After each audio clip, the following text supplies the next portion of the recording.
පුතේ අද දවසේ අපි සාකච්ඡා කරන්නේ පාලිත පාවෙන විනිමය අනුපාත ක්‍රමය ගැන. පුතේ අපෝ විනිමය අනුපාත ක්‍රම දෙකක්.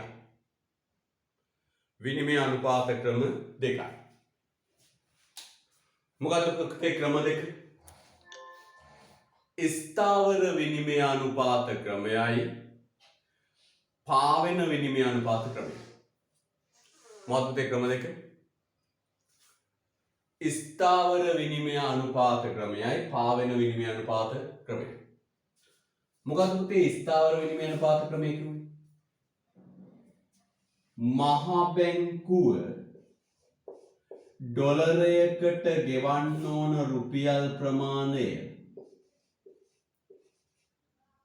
200යි කියලා තීරණය කළා. මහා බැංකුව ඩොලරයකට ගෙවන්න ඕන රුපියල් ප්‍රමාණය 200යි කියලා තීරණය කළොත් අන්න ඒකට කියනවා ස්ථාවර විනිමය අනුපාත ක්‍රමය. මොකක්ද කියන්නේ? මහා බැංකුව තීරණය කළොත් ඒකට කියන නම මොකක්ද කියන්නේ? නම ස්ථාවර විනිමය අනුපාත ක්‍රමය. ස්ථාවර විනිමය අනුපාත ක්‍රමය. ස්ථාවර විනිමය අනුපාතය. එහෙනම් විදේශ මුදල් ලේඛකයක් සමග හුවමාරු වන දේශීය මුදල් ප්‍රමාණය කොච්චරයිද කියලා.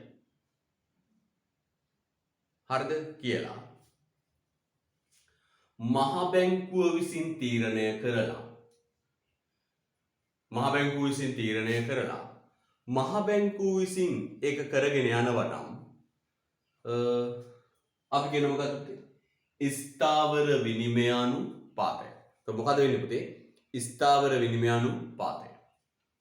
ତර විනිමය අනුපාතය මහා බැංකුව විසින් තීරණය කරලා පවත්වගෙන යනවා නම් ඒක නැවත වෙනස් කරන්නේ මහා බැංකුවම නම් අපි ඒක නමක් කියන මොකක්ද කියන නම් පුතේ?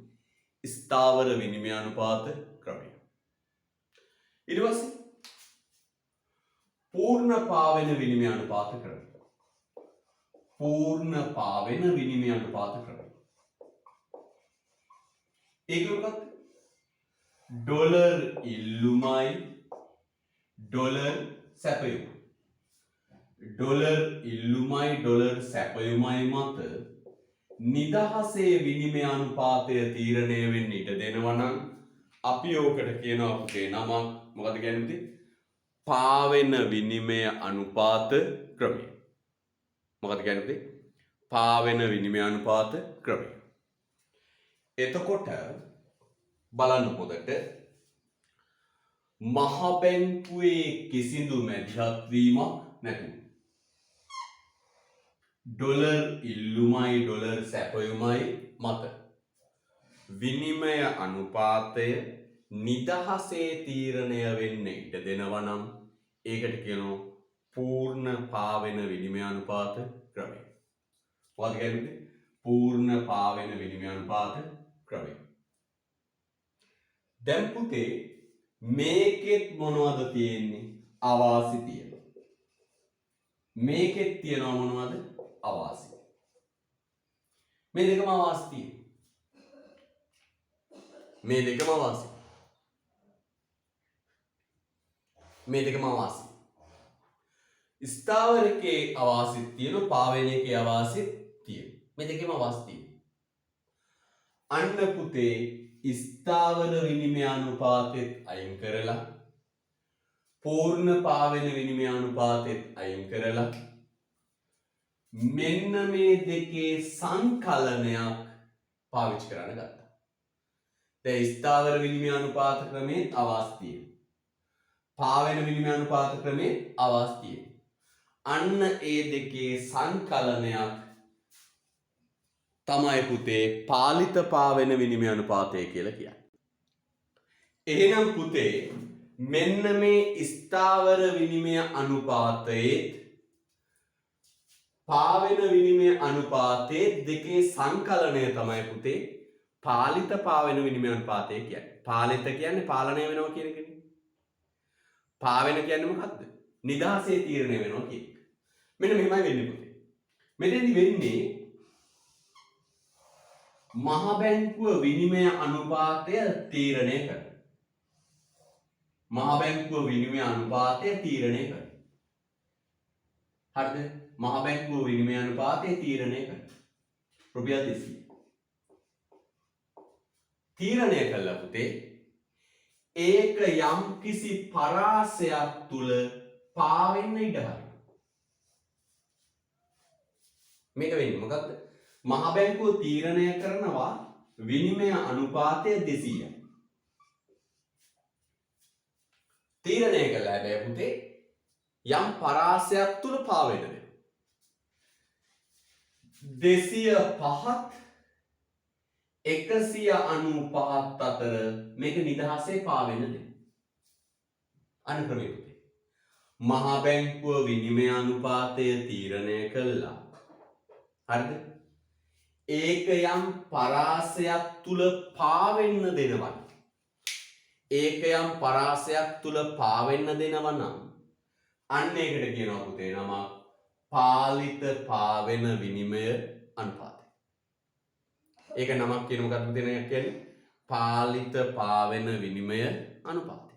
පාලිත පාවෙන විනිමය අනුපාතය. එහෙනම් මම මෙන්න මෙහෙම කියනවා. කොහොමද කියන්නේ? මහ බැංකුව විනිමය අනුපාතය තීරණය කරලා හරිද? යම් පරාසයක් තුල පාවෙන්න දෙන්න. හැබැයි 205ට වඩා උඩට යන්න දෙන්නේ. 195ට වඩා යටට යන්න දෙන්නේ නැහැ. ඔන්න ඕකට කියනවා පුතේ නම පාලිත පාවෙන ක්‍රම. පාලිතයි 205ට වැඩි වෙන්නේ 195ට අඩු වෙන්නේ. පාලනය කරනවා. පාවීමකුත් තියෙනවා. මේ පරාසය තුල ඉල්ලුමයි සැපයුමයි තුලනේ වෙලා විනිමය අනුපාතය තියෙන්නේ. ඔන්න ඕකට කියනවා පුතේ නම පාලිත පාවෙන විනිමය අනුපාතය. මොකද කියන්නේ පුතේ? පාලිත පාවෙන විනිමය අනුපාතය. අපි ලියාගෙන ඉමු.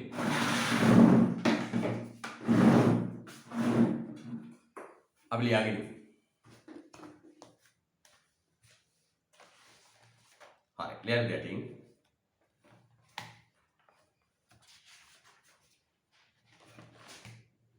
මූල්‍ය අධිකාරීන් විසින් මූල්‍ය අධිකාරීන් විසින්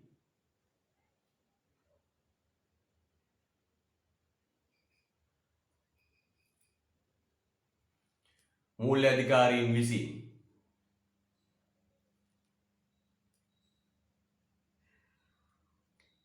දේශීය මුදල් ලේඛකය සඳහා මූල්‍ය අධිකාරීන් විසින් දේශීය මුදල් ලේඛකය සඳහා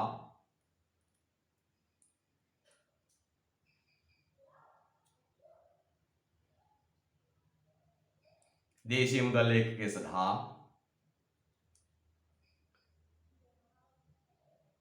ස්ථාවර විනිමය අනුපාතිකයක් තීරණය කොට ස්ථාවර විනිමය අනුපාතිකයක් තීරණය කොට ස්ථාවර විනිමය අනුපාතිකයක් තීරණය කොට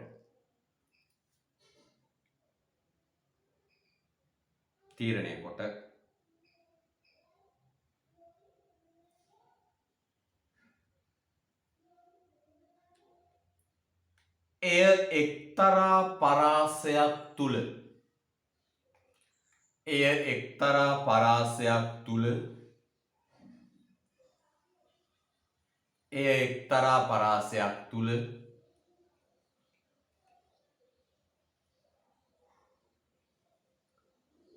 දෝලනය වීමට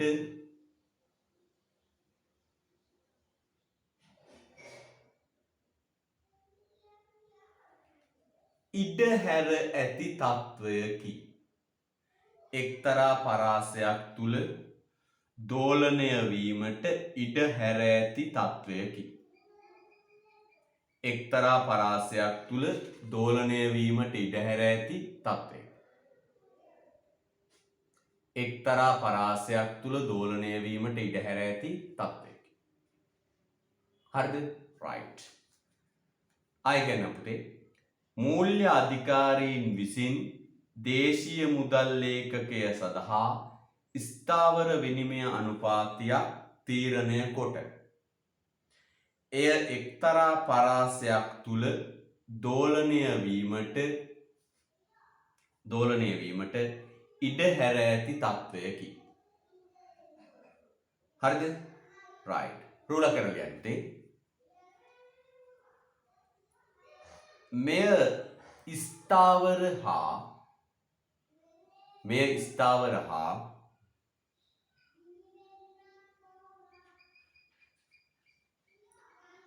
පූර්ණ නම්‍ය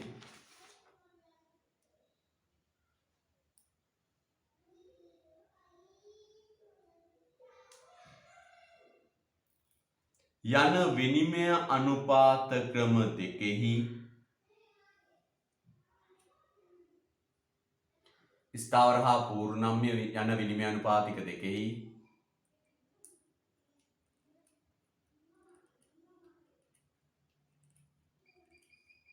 සංකලනයකි. විනිමය අනුපාතික ක්‍රම දෙකෙහි සංකලනයකි.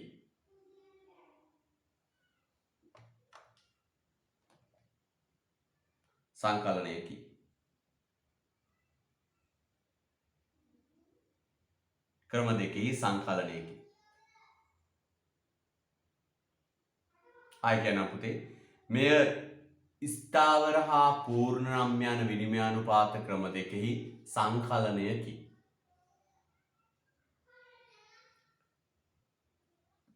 එම පරාසය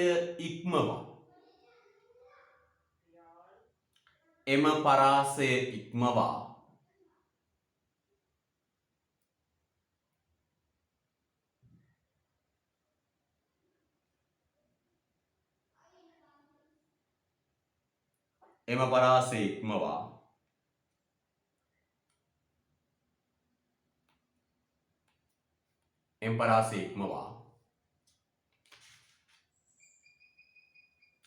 විනිමය අනුපාතිකය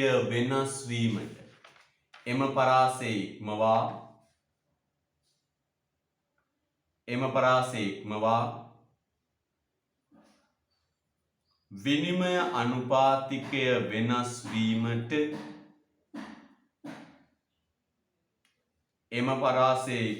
විනිමය අනුපාතිකය වෙනස් වීමට නැඹුරු වන විට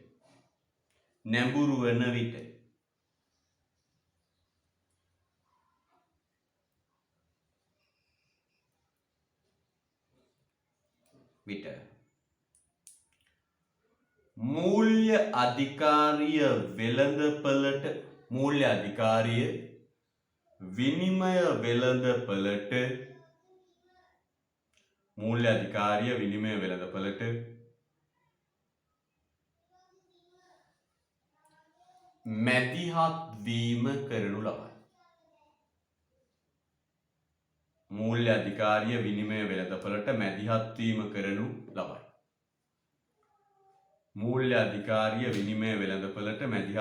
සිදු කරනු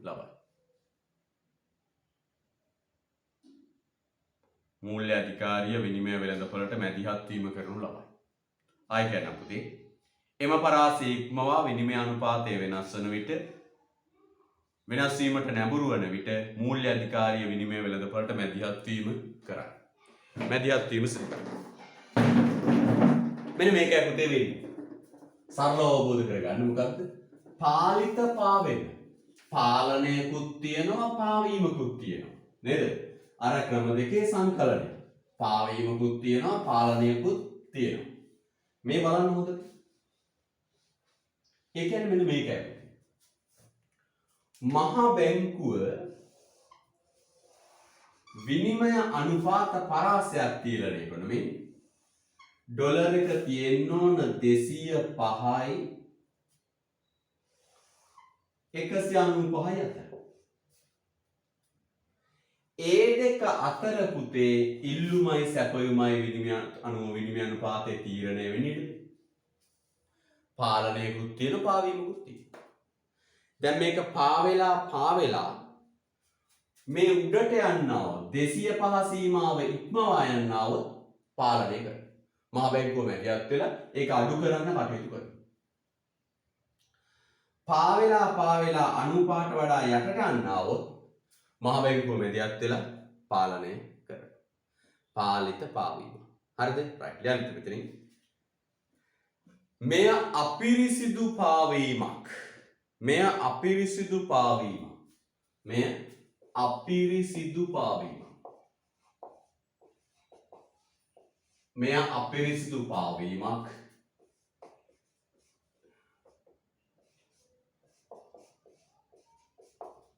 අපිරිසිදු පාවීමක්. dirty plots ලෙස හැඳින්වේ. dirty plot. අපිරිසිදු පාවීමක් dirty plots. dirty dirty plots ලෙසද හැඳින්වේ. පිරිසිදු පාවීමක් නෙවෙයි. ඔහේ පාවෙන්න දෙනවා නෙවෙයි. අපිරිසිදු පාවීමක් dirty plots ලෙසද හැඳින්වේ. හරිද ළමයි? dirty plots ලෙසද හැඳින්වේ. හොඳයි හොඳ උස්මන් කරන්න. යංගිලා. දැන් අපි පුතේ කතා කරගෙන ගියොත් ඔන්න ඕක තමයි පාවෙන විනිමය අනුපාත ක්‍රමය කියන්නේ. අර දෙකේ සංකලනය. 1977ට පෙර තිබුණේ පුතේ ස්ථාවර විනිමය අනුපාතය. එහම කියන මොකද්ද? 1977 නොවැම්බර් 16 වෙනිදා 1977 නොවැම්බර් 16 වෙනකම් අපේ රටේ තිබුණේ පුතේ මොන විනිමය අනුපාතයක්ද? ස්ථාවර විනිමය අනුපාතය. හරිද? right. 1977 ඉඳන් 2001 හරියටම දවස් කියමු පුතේ 2001 ජනවාරි 22 වෙනකන් තිබුණේ පාලිත පාවෙන එක. පාලිත පාවෙන විනිමය අනුපාතය. හරිද? 2001න් පස්සේ තියෙන්නේ පුතේ පාවෙන විනිමය අනුපාත ක්‍රමය. හැබැයි පුතේ පුංචි මතක් කිරීමක් තියෙනවා. පූර්ණ කියන වචනේ දාන්න එපා. ඒ කියන්නේ පුතේ අපේ මහ බැංකුවත් පුංචි මැදිහත් වීම කරනවා. දැන් ඩොලර් රේට් එක සීඝ්‍රයෙන් ඉහළ යන කාලෙට මහ බැංකුව පොඩි ක්‍රියාමාර්ග ගන්නවා. දැන් හිතන්න මෙහෙම විනිමය අනුපාතය සීඝ්‍රයෙන් ඉහළ යනකොට නේ 200 විනිමය අනුපාත සීඝ්‍රයෙන් ඉහළ යනකොට පුතේ මහ බැංකුව පුංචි මැදිහත් වීම කරනවා. මහ බැංකුව සතුව තියෙන ඩොලර් ටිකක් රටට දානවා. පොඩි මැදිහත් වීම කරනවා. උදාහරණයක් විදිහට ගත්තොත් දැන් සීඝ්‍රයෙන් ඩොලර් එක උඩ යන කාලෙක මහ බැංකුව Taman සතු ඩොලර් ටිකක් රටට දානවා. ඒ කියන්නේ මැදිහත් වෙනවද නැද්ද? මැදිහත් වෙනවා. පාවෙන විනිමය අනුපාත ක්‍රමයක් තමයි. අර පුංචි මැදිහත් වීම කරන නිසා පුතේ අපිට පූර්ණ පාවෙන එකක් කියලා කීමේ හැකියාවක් නැහැ. පුංචිවත් මැදිහත් වීමක් නොකරනවා නම් අන්න පුතේ පූර්ණ පාවෙන අනුපාතයක්. එහෙනම් මතක තියාගන්න. 2001 ජනවාරි 22 පස්සේ විනිමය අනුපාතය අතහැරියා. සමහර කාලවලට විනිමය අනුපාතයේ විශාල දෝලනයක් නැති වෙනවනේ. දරා ගන්න බැරි විදියට විනිමය අනුපාතය ඉහළ ගියොත් මහ බැංකුව ඒකට මැදිහත් වෙනවා. ඒ නිසා මේක පාවෙන විනිමය අනුපාතයක් තමයි. හැබැයි මොන එකක්ද? පූර්ණ පාවෙන එකක් නෙවෙයි. ඇයි? විනිමය අනුපාතයේ ඉල්ලුමයි සැපයුමයි අනුව තීරණය වෙන්නේ. 2001න් පස්සේ. හැබැයි අපිට පූර්ණ පාවෙන විනිමය අනුපාතය කියලා කියන්න බෑ මගේ පුතේ. ඇයි බැරි? මහ බැංකුව ඉල්ලුමයි සැපයුමයි අනුව තුලනය වුණත් සමහර කාලවලට පුංචි මැදිහත් වීම කරනවා. උදාහරණයක් මම කිව්වා ඩොලර් රේට් එක දරා ගන්න බැරි තත්ත්වෙන් උට්ට යනවා නම් මහ බැංකුවයකට මැදිහත් වෙනවා. හරිද? රයිට්. ලස්සනට දාගන්න පුතේ මෙන්න මේක. මෙතන හැබැයි වැරදිලාවත් ලියන්න එපා පූර්ණ පාවෙන කියලා. පාවෙන විනිමය අනුපාතය කියලා කියන්නේ. ඇයි? පුංචි පුංචි මැදිහත් වීම කරන නිසා. හරිද? රයිට්. දැන් ඔය ජීවිතෙත් එහෙමයි නේද? පුංචි කාලේ දෙමව්පියන්ගේ දැඩි පාලනය යටතේ ක්‍රියාත්මක වෙනවා. සාමාන්‍ය පෙළෙන් පස්සේ පාලිත පාවෙන්න ආරිනවා. හොඳට මතක තියාගන්න. සාමාන්‍ය 11 වසරට එනකම් දැඩි පාලනයට යටත් කරලා හදන්න. හැබැයි ඒ ලෙවල් 13න් පස්සේ පාලිත පාවෙන්න. පාලනයක් ඇතුව දරුවට නිදහසේ ඉන්න දෙන්න. 13න් පස්සේ අන්න එක්සෑම් එකෙන් ලියලා ඉවරන පස්සේ යා පාවෙන්න හරියි. හැබැයි පුංචි පුංචි මැදිහත් වීම කරනවා. ඒ වගේනේ රයිට්. හොඳයි. ඔන්න පුතේ තීරණාත්මක දින 45ට ඇවිල්ලා තියෙන්නේ. නිදි වරන්න එපා. නිදි වරන්න එපා මගේ පුතේ. පැය 7ක් නිදා ගන්න. නැත්නම් ඔක්කොම අවුල් යනවා. සෞන්දර්ය අඟහරුවාදා බදාදා පැය ඉරිදා සෞන්දර්ය අඟහරුවාදා පැය 7:00මාරක් මගේ පුතේ පේපර් ක්ලාස් එක දාලා තිනවා. අර විභාග පේපරේ සාකච්ඡා කරන්න. එන්න පුතේ. බොහොම කාරුණිකව ඉල්ලන්න ඉන්න. YouTube බලන්න ඉන්න එපා එන්න. පැහැදිලිද? අපි ඉගෙන ගමු. හරිද? රෑ 2 3 වෙනකන් ඉඳලා එහෙම නිදා ගන්න එපා පුතේ. උදේ පාන්දර එන්න එලාම් එක තියලා නැගිටින්න. නැගිලා එන්න අපි කරමු වැඩ කරමු. තා දවස් 45යි. නිදි මරුවොත් නම් පුතේ ඔක්කොම වතුරේ. විශේෂ දූලට වෙන්නේ මොකද පුතේ? දූලට වෙන්නේ මේ කරගන්න බැරුව අන්තිමට නිදි මාර්ගයක් කරන්න. කදෙකට එහෙම ඉන්න එපා පුතේ. පැය 7ක් නිදා ගන්න. පැය 7ක් නිදා ගන්න. 24න් 7ක් ගියාම හරිද?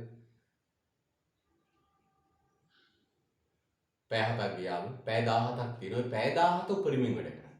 ඒ උපදේශ ඔබ ලැබෙන්න ඕනේ. හරිද? රයිට්. හොඳයි. හොඳ උස්පගත්. හොඳයි. ලියන්න අනුමාතුකාව පුතේ. විනිමය අනුපාතය ක්ෂය වීම අවප්‍රමාණය කිරීම. ලස්සන මාතෘකාව ලියන්න පුතේ. විනිමය අනුපාතය ක්ෂය වීම. ක්ෂය වීම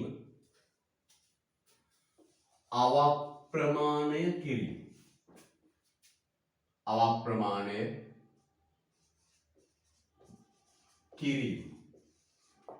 ක්ෂය වීම අවප්‍රමාණය කිරීම. විනිමය අනුපාතය ක්ෂය වීම අවප්‍රමාණය කිරීම.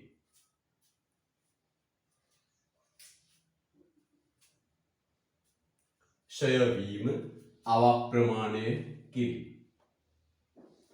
විනිමය අනුපාතය ක්ෂය වීම අවප්‍රමාණය කිරීම. right. හරිද? right.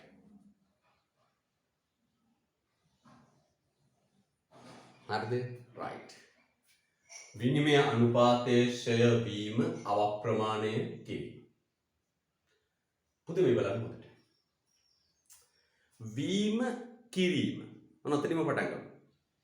වීම කියන්නේ automatically happened. අපි කියනවා මට සිංහල වචන නැහැ අතර මම පැහැදිලි කරන්න. ඉබේ සිද්ධ වෙනවා. වීමක් කියන්නේ මොකක්ද? ඉබේ සිදුවීමක්. කිරීමක් කියන්නේ මොකක්ද? හිතාමතා කරන දෙයක්. වීම කියන්නේ ඉබේ වෙන දෙයක්. කිරීම කියන්නේ හිතාමතා කරන දෙයක්. මෙන්න මේක අපිට කතා. ස්ථාවර විනිමය අනුපාත ක්‍රමයක් යටතේ. ස්ථාවර විනිමය අනුපාත ක්‍රමයක් යටතේ මෙන්න පුතේ තිබුණ විනිමය අනුපාතය කීයද? 200. ඩොලර් එකක් රුපියල් 200. ඔන්න ස්ථාවර විනිමය අනුපාතය. ස්ථාවර විනිමය අනුපාතය. මොකද රේට් එක? 1 ඩොලර්ස් රුපියල් 200. හොඳට සංකීර්ණව කියලා දෙනවා පුතේ. හොඳට අහගන්න. කීයද?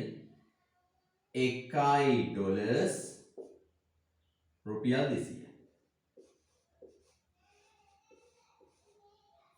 ඩොලර් එකක් රුපියල් 200. අනිත් පැත්තට කියන්නේ වක්‍රමයට 1 රුපීස්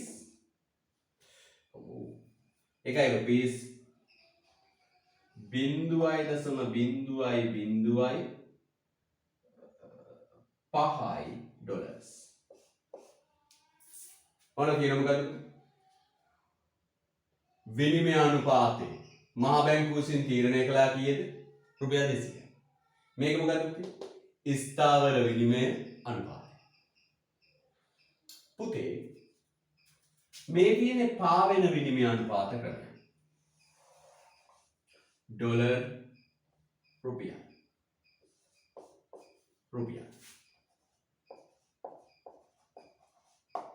මේ මොකක්ද? ස්ථාවර විනිමය අනුපාත ක්‍රමය. මේ මොකක්ද? පාවෙන විනිමය අනුපාත ක්‍රමය. පැහැදිලිද? මෙන්න පුතේ මේකේ ඩොලර් ඉල්ලුම. ඩොලර් සැපයුම. ඩොලර්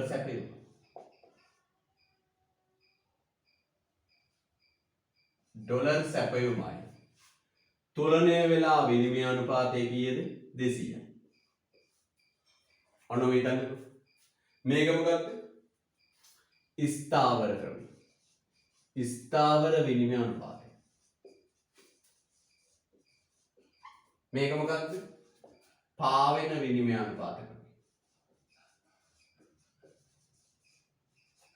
හරිද? ඔන්න ඔහොම තියෙනවා. දැන් හොඳට බලාගෙන ඉන්න බෝඩ් එකේ.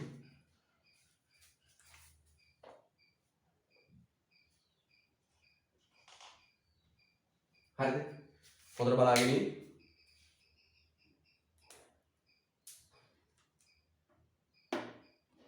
හොඳට බලාගෙන ඉන්න. තීත පොඩ්ඩක් දාගන්න එක.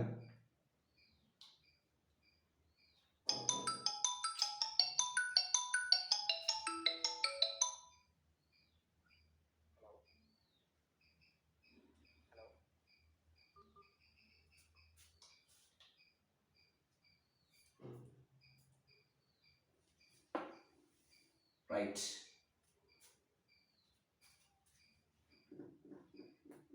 හරි. දැන් මේ ස්ථාවරකේ මහ බැංකුව තීරණය කරලා තියෙන විනිමය අනුපාත කීයද? 200. පාවෙන එකේ තීරණය වෙලා තියෙන විනිමය අනුපාතය කීයද? 200. පැහැදිලිද? right. දැන් මහ බැංකුව මොකද කරන්නේ පුතේ? හිතාමතා මහ බැංකුව හිතාමතා ඩොලරයට ගෙවන රුපියල් ප්‍රමාණය වැඩි කරනවා. මහ බැංකුව හිතාමතා ඩොලරයට ගෙවන රුපියල් ප්‍රමාණය වැඩි කරනවා.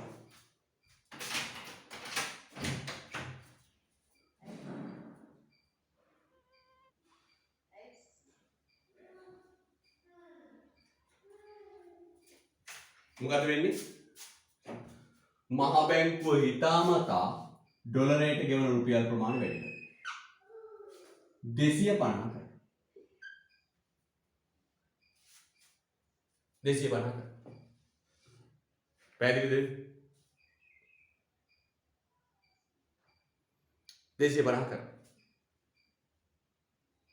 මහ බැංකුව හිතාමතා ගෙවන මුදල් ප්‍රමාණය 250 කරනවා. හරිද? right. දැන් මට කියන්නේ කීයද? 1 ඩොලර්ස් රුපියල් කීයද? රුපියල් කීයද පුතේ? 250. 1 ඩොලර්ස් රුපියල් 250. 1 ඩොලර්ස් රුපියල් 250. 1 ඩොලර්ස් රුපියල් 250. හරිද? right.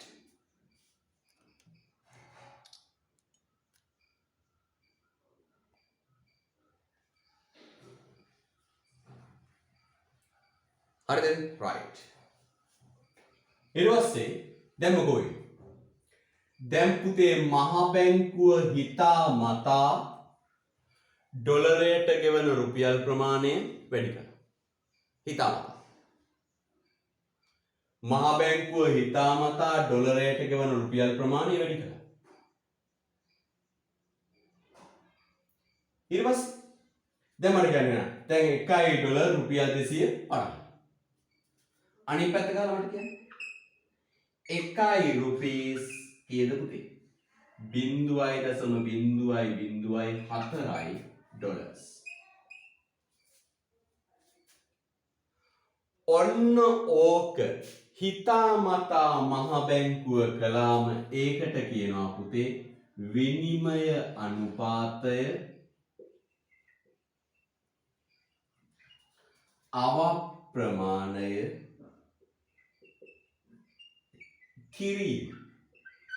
මොකද කියන්නේ? විනිමය අනුපාතය අවප්‍රමාණය කිරීම.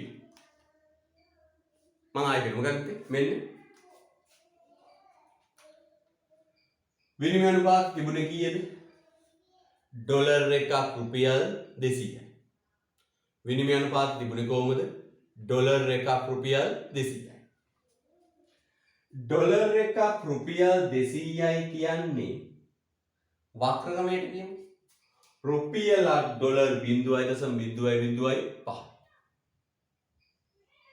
හරිද? දැන් ඩොලරේ වටිනාකම රුපියල් 200යි. මහ බැංකුව හිතාමතා ඩොලරයට ගෙවන රුපියල් ප්‍රමාණය වැඩි කරනවා. ඩොලරයට ගෙවන රුපියල් ප්‍රමාණය වැඩි කරනවා. කියනවා ඩොලර් එකක් රුපියල් 250ට වැඩි කරනවා. අන්න එහෙම වැඩි කළොත් පුතේ අන්න ඒකට කියනවා විනිමය අනුපාතය අවප්‍රමාණය කිරීම. එහෙනම් මම මෙහෙම කියනවා. මහ බැංකුව විසින් මම මෙහෙම පටන් ගන්නවා. ස්ථාවර විනිමය අනුපාතයක් තිබෙන රටක ස්ථාවර විනිමය අනුපාතයක් තිබෙන රටක මහ බැංකුව හිතාමතා ඩොලරයට ගෙවන රුපියල් ප්‍රමාණය වැඩි කළොත් අන්න ඒකට කියනවා විනිමය අනුපාතය අවප්‍රමාණය කිරීම. මහ බැංකුව කෙලිම වැඩි කරනවා. එහෙනම් විනිමය අනුපාතය අවප්‍රමාණය කිරීම කියන්නේ මොකක්ද? ස්ථාවර විනිමය අනුපාත ක්‍රමයක් පවතින රටක මූල්‍ය අධිකාරිය ඩොලරයට ගෙවන රුපියල් ප්‍රමාණය වැඩි කළොත් ඒකට කියනවා විනිමය අනුපාතය අවප්‍රමාණය කිරීම. මම ආයෙ කියනවා. මොකද කියන්නේ? ස්ථාවර විනිමය අනුපාතයක් තියෙන රටක මහ බැංකුව ඩොලරයට ගෙවන රුපියල් ප්‍රමාණය වැඩි කළොත් අන්න ඒකට කියනවා පුතේ නමක් මොකක්ද කියන්නේ? ස්ථාවර විනිමය අනුපාතය. ස්ථාවර විනිමය අනුපාතය. කළොත් වෙන්නේ මොකක්ද එතකොට? ඩොලරයට ගෙවන රුපියල් ප්‍රමාණය වැඩි වෙනවා. මම ඊට දෙකක් දානවා ලස්සන මෙතනින්. ඩොලරයට ගෙවන රුපියල් ප්‍රමාණය වැඩි වෙනවා. ඩොලරයට ගෙවන රුපියල් ප්‍රමාණය වැඩි වෙනවා. අනිත් පැත්තේ රුපියලක රුපියලේ ඩොලර් වටිනාකම අඩු වෙනවා. ඔන්න මෙන්න. එහෙනම් මම මෙන්න ගැම්මට ස්ථාවර විනිමය අනුපාතය අවප්‍රමාණය කිරීම කියන්නේ ස්ථාවර විනිමය අනුපාත ක්‍රමයක් පවතින රටක මහ බැංකුව ඩොලරයට ගෙවන රුපියල් ප්‍රමාණය වැඩි කළොත් ඒකට කියනවා විනිමය අනුපාතය අවප්‍රමාණය කිරීම කියලා. විනිමය අනුපාතය අවප්‍රමාණය කිරීම කියලා. එතෙන්දි වෙන්නේ මොකක්ද? ඩොලරයට ගෙවන රුපියල් ප්‍රමාණය වැඩි වෙනවා. මේ බලන්න. 1 ඩොලර් 200 නම් රුපියලක ඩොලර් වටිනාකම 0.05යි. 250 නම් 0.007යි. මේ පැත්තෙන් ගොමු කොයි. රුපියලක විදේශ අගය අඩු වෙනවා. රුපියලක විදේශ අගය අඩු වෙනවා. හේතු මොකක්ද කියලා අහන්න බා කියනකන් ඉන්න. කියලා දෙනකන් ඉන්න. මෙහෙම කරන්නේ ඇයි ඔක්කොම කියනවා. පඬිතය වෙන්නේ හරිද? රයිට්. මේ රුපියලක විදේශ අගය අඩු වෙනවා. එහෙනම් වෙන්නේ මොකක්ද පුතේ? ඩොලරයට ගෙවන රුපියල් ප්‍රමාණය වැඩි වෙනවා. රුපියලක විදේශ අගය අඩු වෙනවා. රුපියලක ඩොලර් අගය අඩු වෙනවා. හොඳට තේරුම් ගන්න. ඩොලරයට ගෙවන රුපියල් ප්‍රමාණය වැඩි වෙනවා. රුපියලක ඩොලර් වටිනාකම අඩු වෙනවා. හරිද? රයිට්. පුතේ ඒ මොකක්ද? ස්ථාවරයක්. මේක හිතාමතා මහ බැංකුව කරන එකක්. මහ බැංකුව කරන එකක්. විනිමය අනුපාතය ෂය වීම කියන්නේ මේකම තමයි. හැබැයි වෙන ක්‍රමයක්. විනිමය අනුපාතය ෂය වීම. විනිමය අනුපාතය ෂය වීම කියන්නේ මෙන්න මේකයි. පාවෙන විනිමය අනුපාත ක්‍රමයක් තුල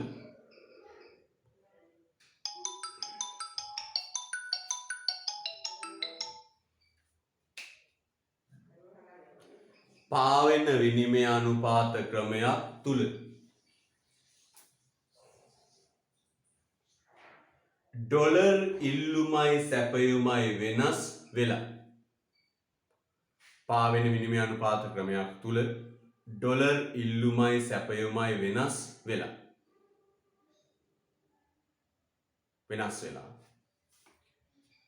මෙන්න අපි ගමු ඩොලර් ඉල්ලුම වැඩි. ඩොලර් ඉල්ලුම වැඩි.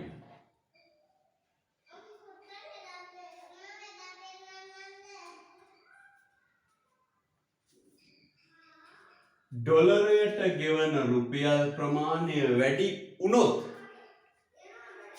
ඩොලරයට ගෙවන රුපියල් ප්‍රමාණය වැඩි වුණොත්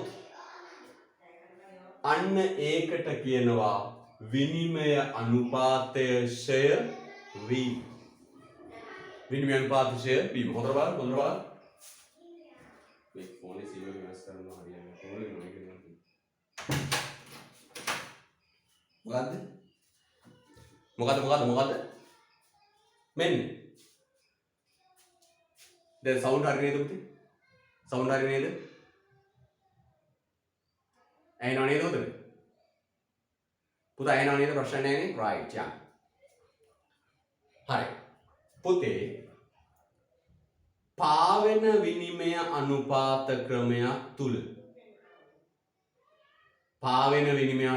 ක්‍රමයක් තුල පුතා දන්නවනේ පාවෙන විනිමය අනුපාත ක්‍රමයේ තීරණය වෙන්නේ කොහොමද? විදේශ විනිමය ඉල්ලුමයි සැපයුමයි තුලණය වෙනවා. මේ විදේශ විනිමය ඉල්ලුමයි සැපයුමයි වෙනස් වෙලා ඉබේ වෙනස් වෙලා ඩොලරයට ගෙවන රුපියල් ප්‍රමාණය වැඩි වුණොත් අන්න ඒකට කියනවා පුතේ නම විනිමය අනුපාතය ෂය වීම. මොකක්ද කියන්නේ? විනිමය අනුපාතය ෂය වීම. මොකද කියන්නේ? විනිමය අනුපාතය ෂය වීම. අප්‍රමාණය කිරීම ෂය වීම. එහෙනම් සරලයිමයි පුතේ. මේ දරුවට මෙයා යමක් කියලා දෙන්න දරන උත්සාහය බලන්න. ඔබට යමක් කියලා දෙන්න අමාරු දෙයක් කියලා දෙන්න. මම පන්තියට එන්න කලින් සෑහෙන කල්පනා කරනවා පුතේ මේ කියලා දෙන්නේ කොහොමද? මේකට මට දරුවට ගහන්න පුළුවන් මේ රූප සටහන මොකක්ද මම සෑහෙන කල්පනා කරනවා. මොකද මේ කොන්න මේ ඔළුවයි මැද හරිය කෙස් නෑ පුතා කල්පනා කරලා. හරිද? රයිට්. මම කල්පනා කරන්නේ මේ ඔල්මාද බඩු වලට උගන්වන්නේ කොහොමද? එහෙම කල්පනා කරන්න. එහෙම කල්පනා කරද්දී මට මෙන්න මේ වගේ ආකෘතියක් මට කම්පනාවට ආවා.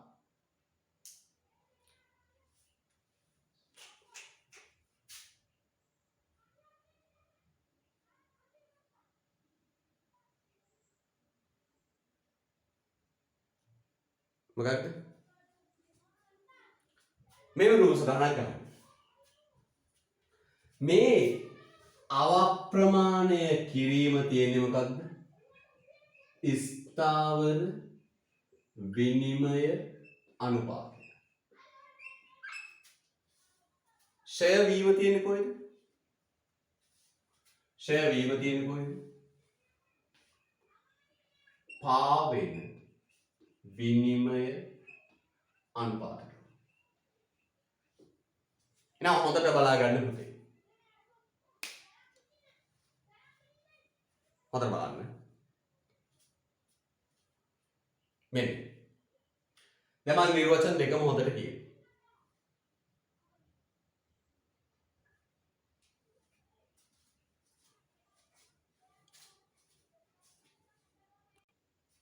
එහෙනම් මම ආයෙ මුලින් ඉඳලා කියනවා මේ සමහර වෙලාවෙ සිග්නල් ප්‍රශ්නත් එක්ක හරි අමාරු කරගන්න. මෙන්න මේ කතාව.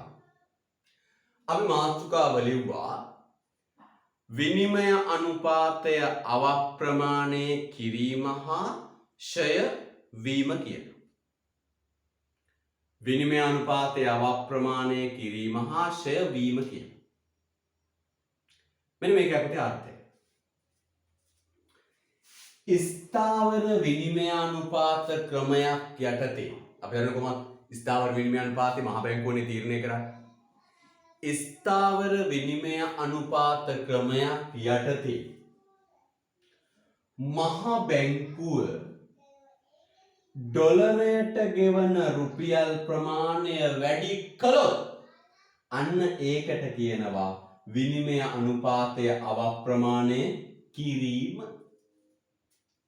මෙවල තිබුණේ 1 ඩොලර් රුපියල් 200යි. මෙන්න මෙතන. 1 ඩොලර් රුපියල් 200. අනිත් පැත්තට කියන්නේ ඩොලර් එකක් රුපියල් 200 නම් රුපියලක ඩොලර් වටිනාකම 0.05. තිබුණේ කොහොමද? 1 ඩොලර් රුපියල් 200යි. අනිත් පැත්තට ගියොත් රුපියලක ඩොලර් වටිනාකම 0.05. හරිද? right. දැන් මොකද වෙන්නේ පුතේ? මහ බැංකුව ඩොලරයට ගෙවන රුපියල් ප්‍රමාණය වැඩි කරන මොකද වෙන්නේ? උඩින් ගහන රේඛාව 250. දැන් මහ බැංකුව කියනවා විනිමය අනුපාතය ඩොලර් එකක් රුපියල් 250. බලන්න ඩොලර් එකක් රුපියල් 250. රුපියලක ඩොලර් වටිනාකම 0.04. පැහැදිලිද? right. එහෙනම් අවප්‍රමාණය කිරීම කියන්නේ මෙන්න මේකයි. ස්ථාවර විනිමයානුපාත ක්‍රමයක් යටතේ මහ බැංකුව විසින් ඩොලරයට ගෙවන රුපියල් ප්‍රමාණය වැඩි කළොත් ඒකට කියනවා විනිමය අනුපාතය අවප්‍රමාණය කිරීම. ඩොලරයට ගෙවන රුපියල් ප්‍රමාණය වැඩි කළොත් ඒකට කියනවා විනිමය අනුපාතය අවප්‍රමාණය කිරීම. අවප්‍රමාණය කිරීම. පුතේ බලන්න දැන් මෙතන තැන් දෙකේ කියන්නේ ප්‍රමේ ඩොලරයට ගෙවන රුපියල් ප්‍රමාණය වැඩි වෙනවා. රුපියලක විදේශාගය රුපියලක ඩොලර් අගය අඩු වෙනවා. ඒතර අවප්‍රමාණය කිරීම වෙන්නේ ස්ථාවර විනිමය අනුපාත ක්‍රමය. හරිද? right. ඊළඟ වස්තුව. පාවෙන විනිමය අනුපාත ක්‍රමයක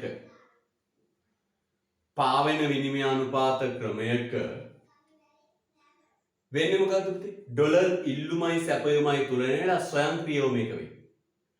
අන්න පාවෙන විනිමය අනුපාත ක්‍රමයක පුතේ ඩොලරයට ගෙවන රුපියල් ප්‍රමාණය ඉබේ වැඩි වෙනවා. මේ ඉල්ලුම වැඩි වෙලා විනිමය අනුපාත වැඩි වෙනවා. ඉබේ. ඒකට කියනවා විනිමය අනුපාතය ෂය වීම. මේ දෙකෙන්ම වෙන්නේ මොකද්ද පුතේ? ඩොලරයට ගෙවන රුපියල් ප්‍රමාණය වැඩි වෙනවා. රුපියලේ විදේශාගය අඩු වෙනවා. ඩොලරයට ගෙවන රුපියල් ප්‍රමාණය වැඩි වෙනවා. රුපියලක විදේශාගය අඩු වෙනවා. හැබැයි ක්‍රම දෙකේ නම් දෙකක් කියන්නේ. මහ බැංක් ස්ථාවරයේ මහ බැංකුව හිතාමතා කළොත් ඒකට කියන්නේ පුතේ අවප්‍රමාණය කිරීම. පාවෙන එකේ ඉල්ලුමයි සැපයුමයි වෙනස් වෙලා හිතාමතා වුණොත් හරි වුණොත් ඒකට කියන්නේ පුතේ මොකක්ද කියන්නේ හිතාමතා ඉබේ සිද්ධ වුණොත් ඉල්ලුම වැඩිලා ඉබේ සිද්ධ වුණොත් ඒකට කියන්නේ ෂෙය වීම.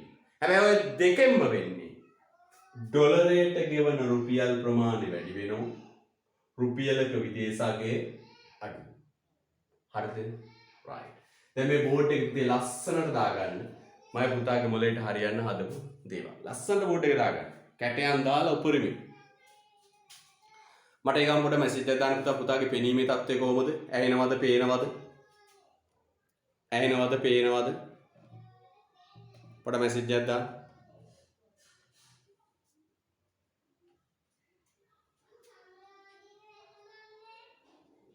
පොඩ මැසේජ් එකක් දාන්න.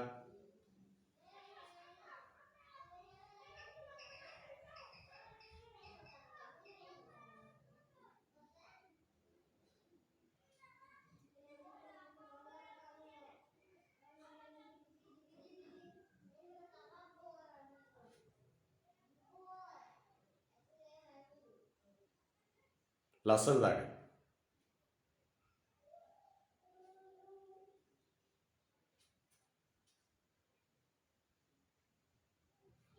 හරි.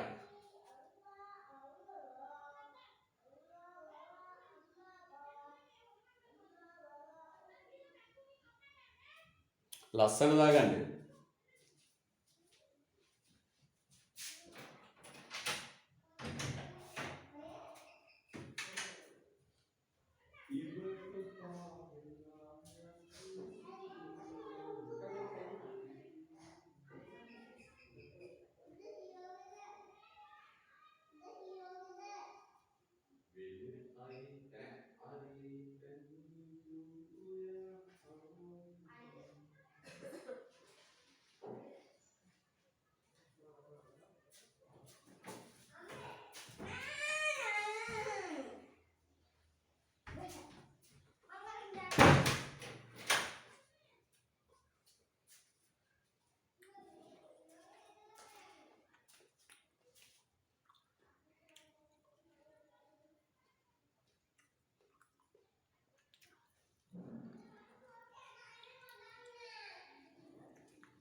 හරිද ඉවරද පුතේ?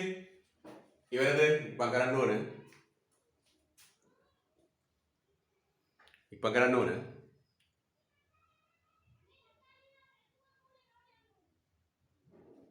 ඉවරයිද?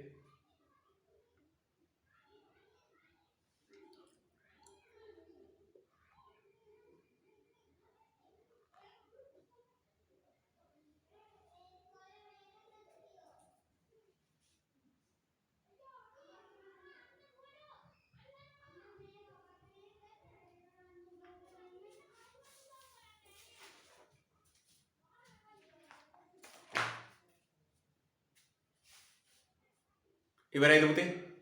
ඉක්මන් කරන්න.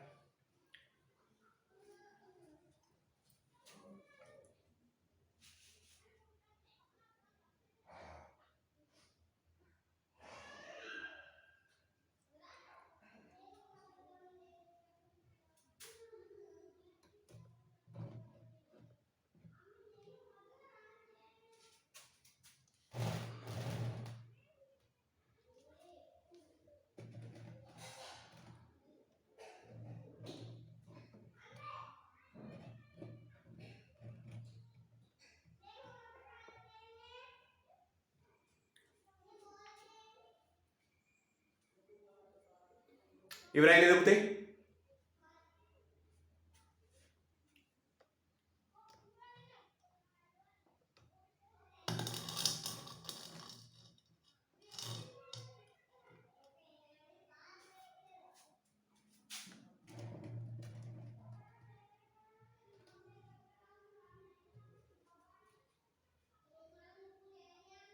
හරි. යා අපි දැන් ඔක පැහැදිලි කරමු පුතේ.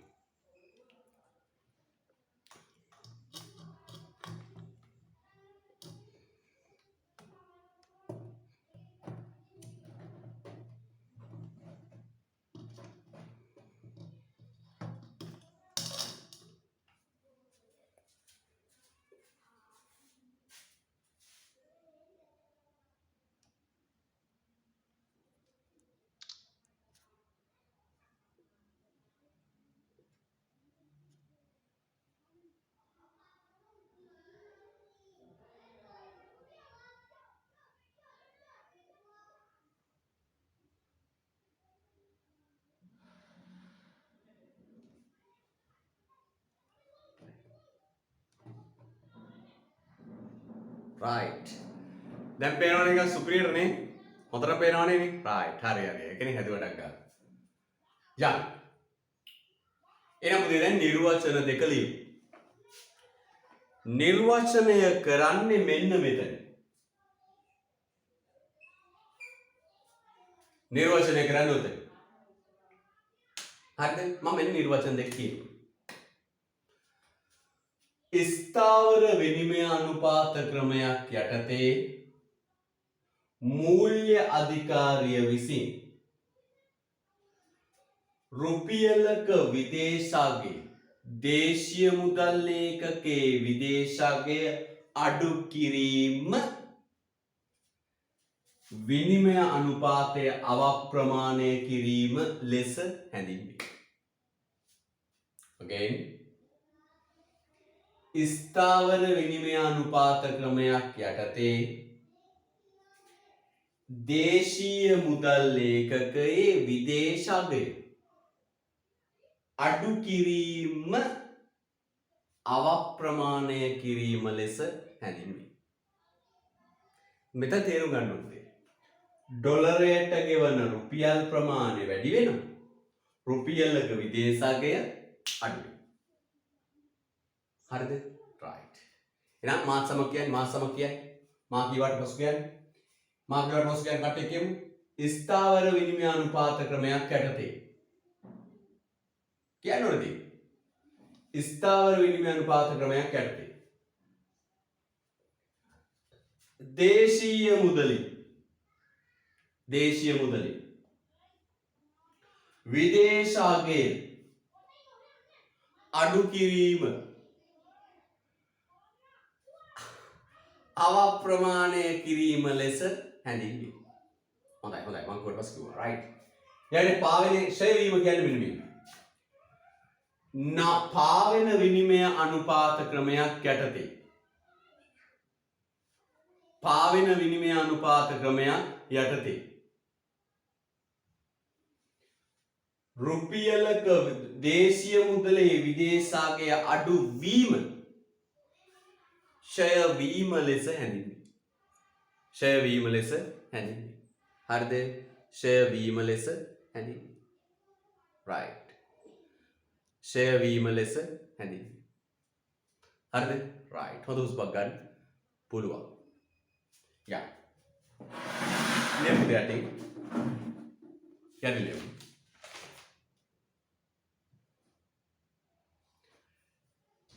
නම්‍ය විනිමය අනුපාත ක්‍රමයක් තුල නම්‍ය විනිමය අනුපාත ක්‍රමයක් තුල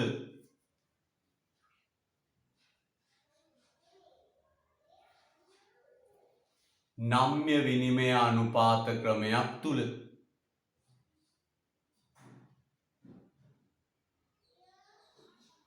නම්‍ය විනිමය අනුපාත ක්‍රමයක් තුල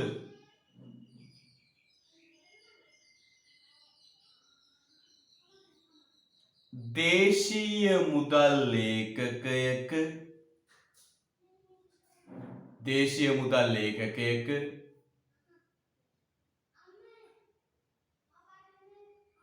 දේශීය මුදල් ලේඛකයක විදේශ අගය විදේශ අගය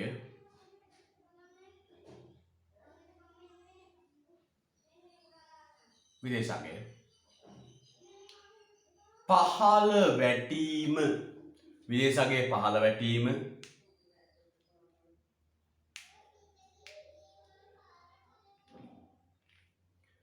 විනිමය අනුපාතිකය පහළ වැටීම විනිමය අනුපාතිකය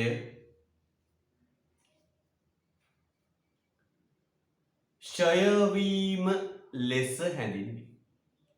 විනිමය අනුපාතිකය ක්ෂය වීම ලෙස හැඳින්වේ.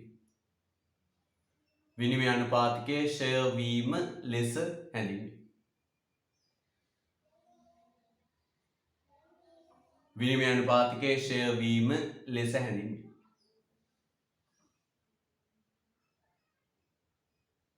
right. මුල ඉඳලා කියනවා පුතේ. නම්‍ය විනිමය අනුපාත ක්‍රමයක් තුල දේශීය මුදල් ලේඛකයේ විදේශාගය පහළ වැටීම විනිමය අනුපාතිකය ක්ෂය වීමක් ලෙස හැඳින්වේ. විනිමය අනුපාතිකය ක්ෂය වීමක් ලෙස හැඳින්වේ. ආයි බලන්න පුතේ මේ සිග්නල් ප්‍රශ්නත් එක්ක දරුවන්ට ලියා ගන්න බැරි වෙන්න පුළුවන්. නම්‍ය විනිමය අනුපාතික ක්‍රමයක් තුල දේශීය මුදල් ලේඛකයේ විදේශ අගය පහළ වැටීම විනිමය අනුපාතිකය ක්ෂය වීමක් ලෙස හැඳින්වේ. රුල කරගෙන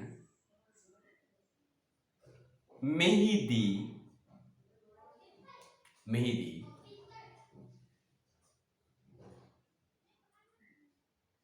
විදේශ මුදල් ඒකකයක් වෙනුවෙන් මෙහිදී විදේශ මුදල් ඒකකයක් වෙනුවෙන්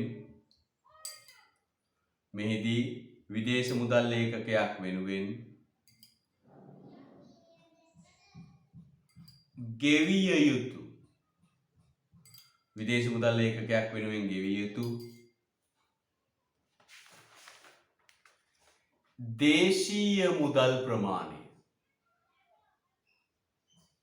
දේශීය මුදල් ප්‍රමාණය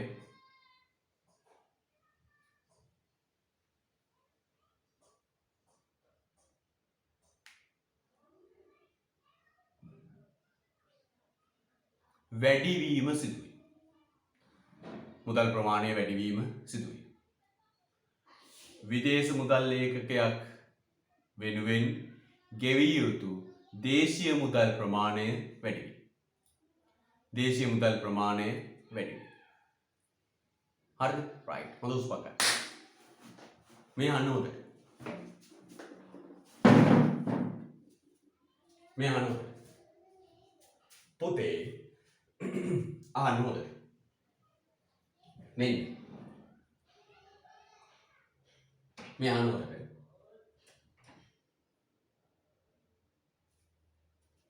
පාවෙන විනිමය අනුපාත ක්‍රමයක් තුල ඩොලරයට ගෙවන රුපියල් ප්‍රමාණය වැඩිවීම නැත්නම් රුපියලක විදේශාගේ අඩුවීම විනිමය අනුපාතයේ ෂෙයා වීම.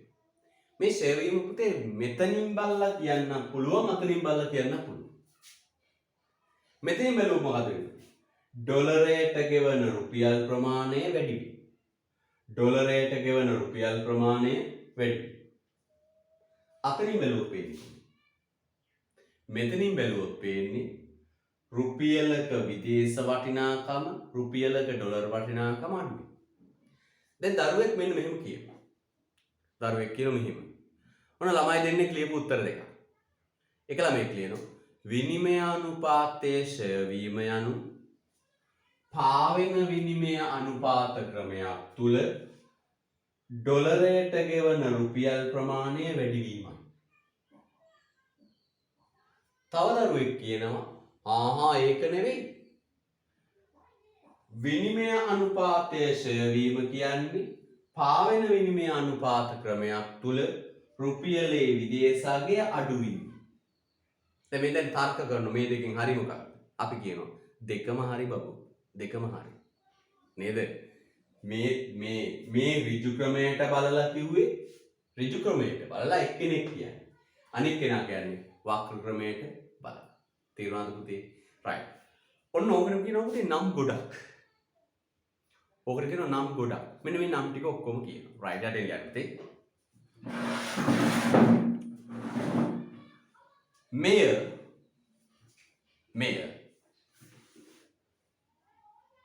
මෙය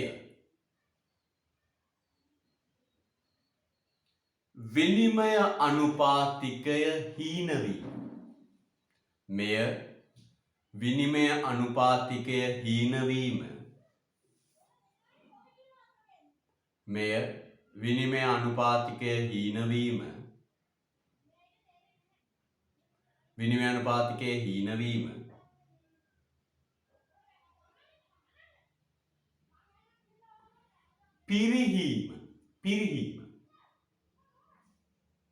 පිරිහීම. රුපියල පාවීම.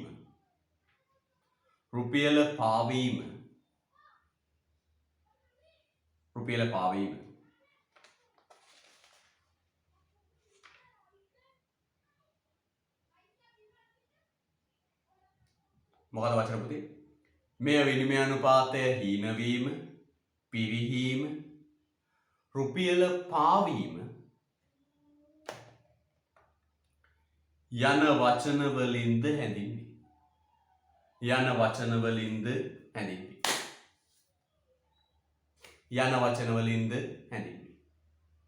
හරි. යන වචන වලින්ද හැඳින්වේ. දැන් මම අහනවා පුතාගෙන් දෙතැනකින් බලලා නිර්වචනය කරන්න පුළුවන්. මම අහනවා පුතාගෙන් ෂය වීම, පිරිහීම, පාවීම ඔය වචනවල අර්ථය පේන්නේ මෙතනින් දතනින්. ෂය වීමක් කියන්නේ අඩුවීමක් නේ. පිරිහීමක් අඩුවීමක් නේ. පාවීමක් ඔව් පුතේ. ෂය වීම පේන්නේ මෙන්න මෙතනින්. වක්‍ර ක්‍රමයට බලලා තමයි පුතේ වචන දාලා තියෙන්නේ. වක්‍ර ක්‍රමයට බලලා තමයි නිර්වචනය කරන්නේ. එහෙනම් බලන්න ඩොලරයට ගෙවන රුපියල් ප්‍රමාණය වැඩි වෙනවා. මෙතන ඉලක්කම වැඩි වෙනවා. අර ෂය වීම, හීන වීම, පිරිහීම, පාවීම කියන රුපියල පාවීම කියන වචනවල නියමාර්ථයෙන් යතන. ඩොලරයට ගෙවන රුපියල් ප්‍රමාණය මොකක් වෙනවද පුතේ? අඩු වෙනවා. මේ රුපියලක ඩොලර් වටිනාකම අඩු වෙනවා. තේරුණා නේද? right. තේරුණානේ හොඳයි. යා. ඊට පස්සේ ලියන්න පුතේ රූලක් කරලා ලියන්න.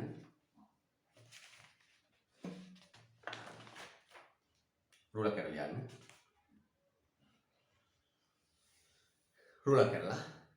ස්ථාවර විනිමය අනුපාත ක්‍රමයක් යටතේ රූලක් කරලා ස්ථාවර විනිමය අනුපාත ක්‍රමයක් යටතේ ස්ථාවර විනිමය අනුපාත ක්‍රමයක් යටතේ.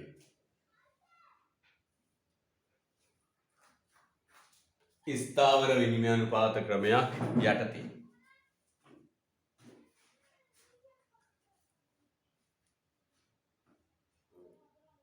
ස්ථාවර විනිමය අනුපාත ක්‍රමයක් යටතේ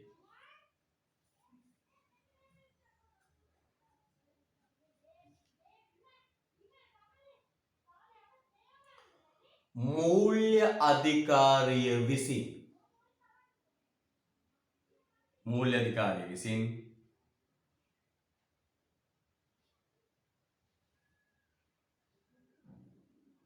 අධිකාරිය විසින් දේශීය මුදලේ විදේශාගය පහළ දැමීම මූල්‍ය අධිකාරිය විසින් දේශීය මුදලේ විදේශාගය පහළ දැමීම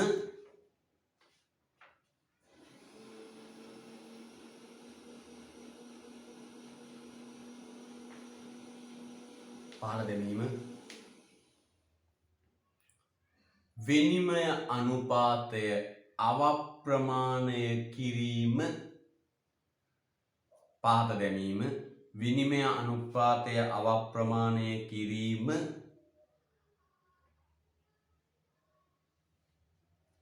ලෙස හැඳින්වේ. විනිමය අනුපාතය අවප්‍රමාණය කිරීම ලෙස හැඳින්වේ.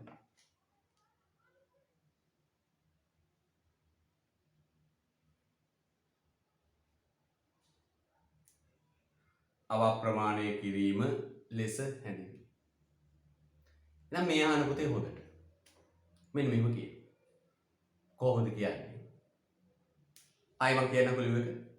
ස්ථාවර විනිමය අනුපාතිකමයක් යටතේ මූල්‍ය අධිකාරිය විසින් දේශීය මුදලේ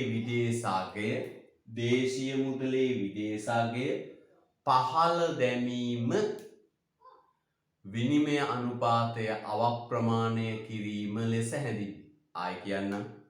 ස්ථාවර විනිමය අනුපාත ක්‍රමයක් යටතේ දේශීය මුදලේ විදේශාගය පහළ දැමීම විනිමය අනුපාතය අවප්‍රමාණය කිරීම ලෙස හැඳින්වේ. හරිද? right. තව ලියන්න. නැතහොත්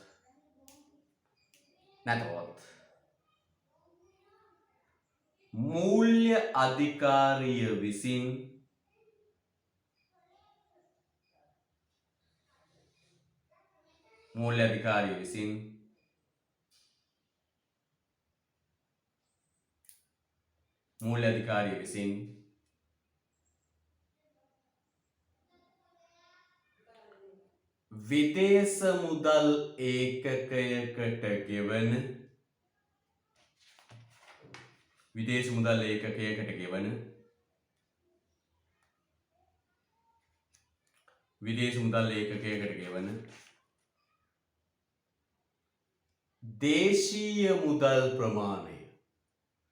විදේශ මුදල් ඒකකයකට ගෙවන දේශීය මුදල් ප්‍රමාණය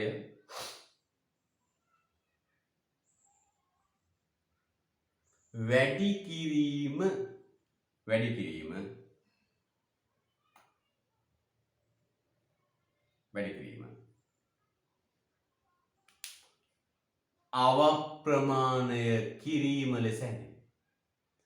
අවප්‍රමාණය කිරීම ලෙස හැඳින්වේ.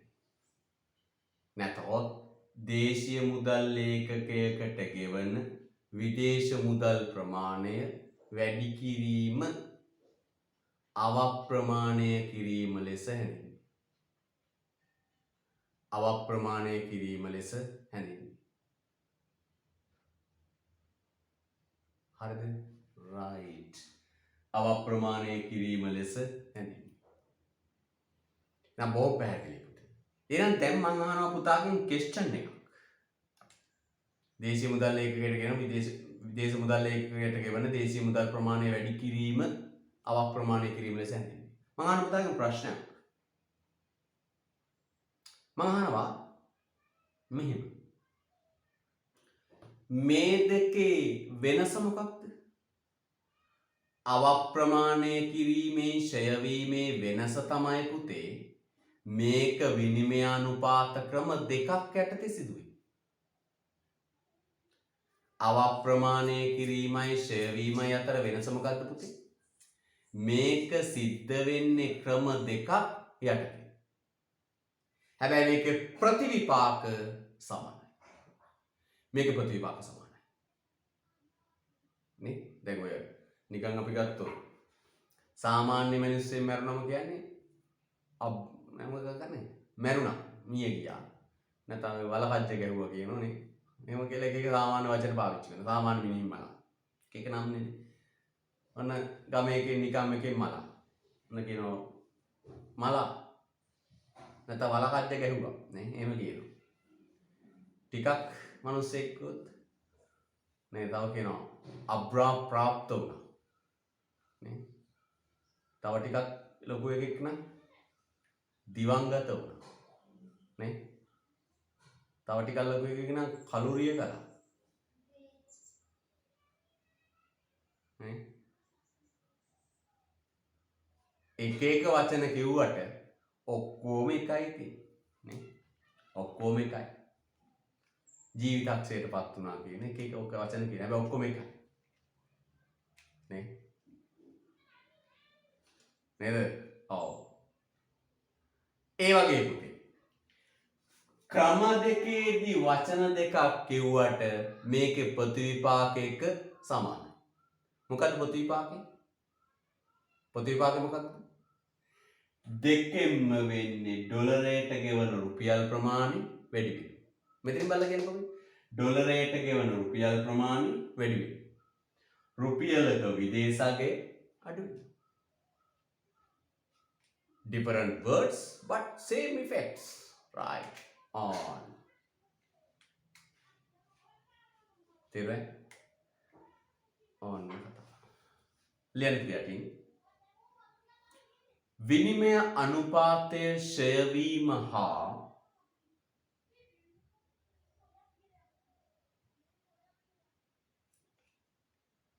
විනිමය අනුපාතය ෂය වීම හා විනිමය අනුපාතය ෂය වීම හා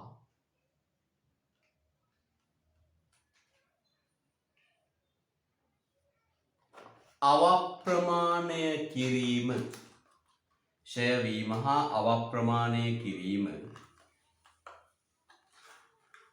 ෂය වීම හා අවප්‍රමාණය කිරීම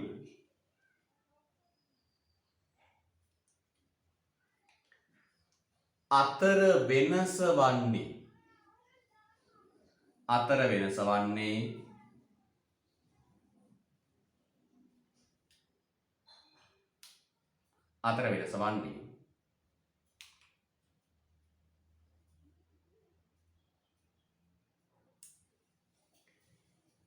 එය විනිමය අනුපාත ක්‍රම දෙකක් යටතේ සිදුවීම.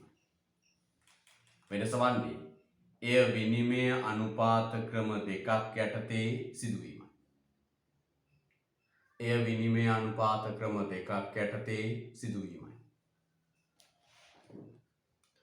එය විනිමය අනුපාත ක්‍රම දෙකක් යටතේ සිදුවීම. එය විනිමය අනුපාත ක්‍රම දෙකක් යටතේ සිදුවීමයි. එය විනිමය අනුපාත ක්‍රම දෙකක් යටතේ සිදුවීමයි. මොකක්ද පුතේ වෙනස? එය විනිමය අනුපාත ක්‍රම දෙකක් යටතේ සිදුවීමයි. අන්න.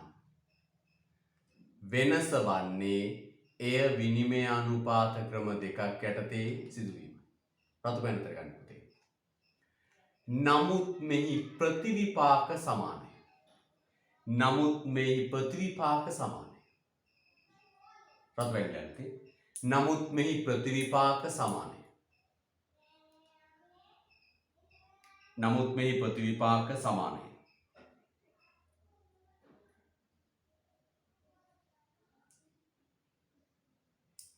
නමුත් මෙහි ප්‍රතිවිපාක සමානයි. ප්‍රතිවිපාක සමානයි. නමුත් මෙහි ප්‍රතිවිපාක සමානයි. නමුත් මෙහි ප්‍රතිවිපාක සමානයි.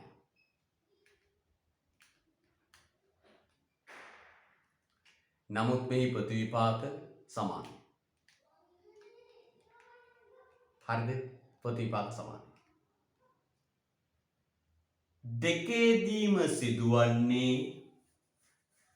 දෙකේදීම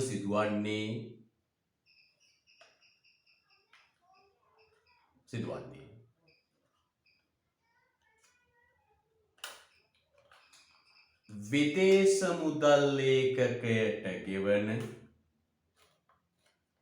විදේශ මුදල් ඒකකයට ගෙවන දෙකේදීම සිදුවන්නේ විදේශ මුදල් ඒකකයට ගෙවන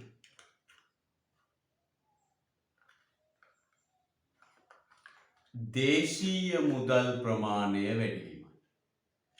විදේශ මුදල් ඒකකයට ගෙවන දේශීය මුදල් ප්‍රමාණය වැඩිවීමයි. විදේශ මුදල් ඒකකයට ගෙවන දේශීය මුදල් ප්‍රමාණය වැඩිවීම. විදේශ මුදල් ඒකකයට ගෙවන දේශීය මුදල් ප්‍රමාණය වැඩිවීම. හරිද? වැඩිවීම. right. නැතහොත් දේශීය මුදල් ඒකකයේ විදේශාගය අඩුවීම. නැතහොත් දේශීය මුදල් ඒකකයේ විදේශාගය අඩුවීම. දේශීය මුදල් ඒකකයේ විදේශාගය අඩුවීම. හරිද? right. මම පුතාට තේරුණාද කියන්නකො මැසේජ් එකක් දාන්න තේරුණාද කියලා. මේක තේරුණාද කියලා මැසේජ් එකක් දාන්න. පුතාට මේක තේරුණාද?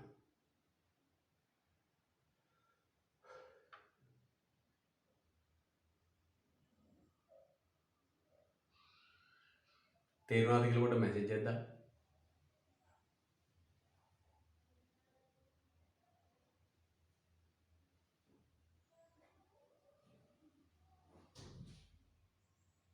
හරි. හොඳයි.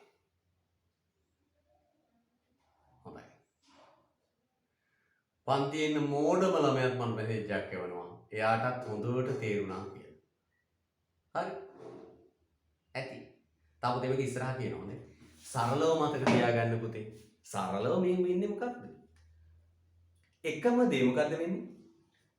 මොනාර ටිකක් තේරුණා කියලා එක ළමයෙක් ආවා. මම එයාගෙන් මායි කියනවා. මොකද්ද පුතේ? ඔයගේ මොලේ හැටියට ඔය ටිකක් තේරිලා තියෙන පුතේ. දුක් වෙන්න එපා. හොඳේ රයිට්. ටිකක් තේරුණා කියන ළමයට මම කියන්නේ මොලේ සයිස් එක තමයි ඉතින් තේරෙන්නේ. ඔයා මෙහෙම මතක තියාගන්නකො. ඩොලරයට ගෙවන රුපියල් ප්‍රමාණය වැඩි වෙන එකටයි නැත්නම් අනිත් පැත්තට බලමු රුපියලක ඩොලර් අගය අඩු වෙන එකටයි කියනවා මේ වචන දෙක. විනිමය අනුපාතය ෂෙයා වීමයි විනිමය අනුපාතය අවප්‍රමාණය කිරීම. ඩොලරයට ගෙවන රුපියල් ප්‍රමාණය වැඩි කළොත් ඒකට කියන්නේ අවප්‍රමාණය කිරීම. ඩොලරයට ගෙවන රුපියල් ප්‍රමාණය වැඩි වුණොත් මේ වගේ එක වැඩි වුණොත් ඒකට කියන්නේ ෂෙයා වීම. හරිද? තව ඉස්සරහට මේවා අහුවෙනවා. හරිද? right. හොඳයි හොඳ උස්මක් ගන්න. ලස්සන මාතෘකාවල යන්නේ.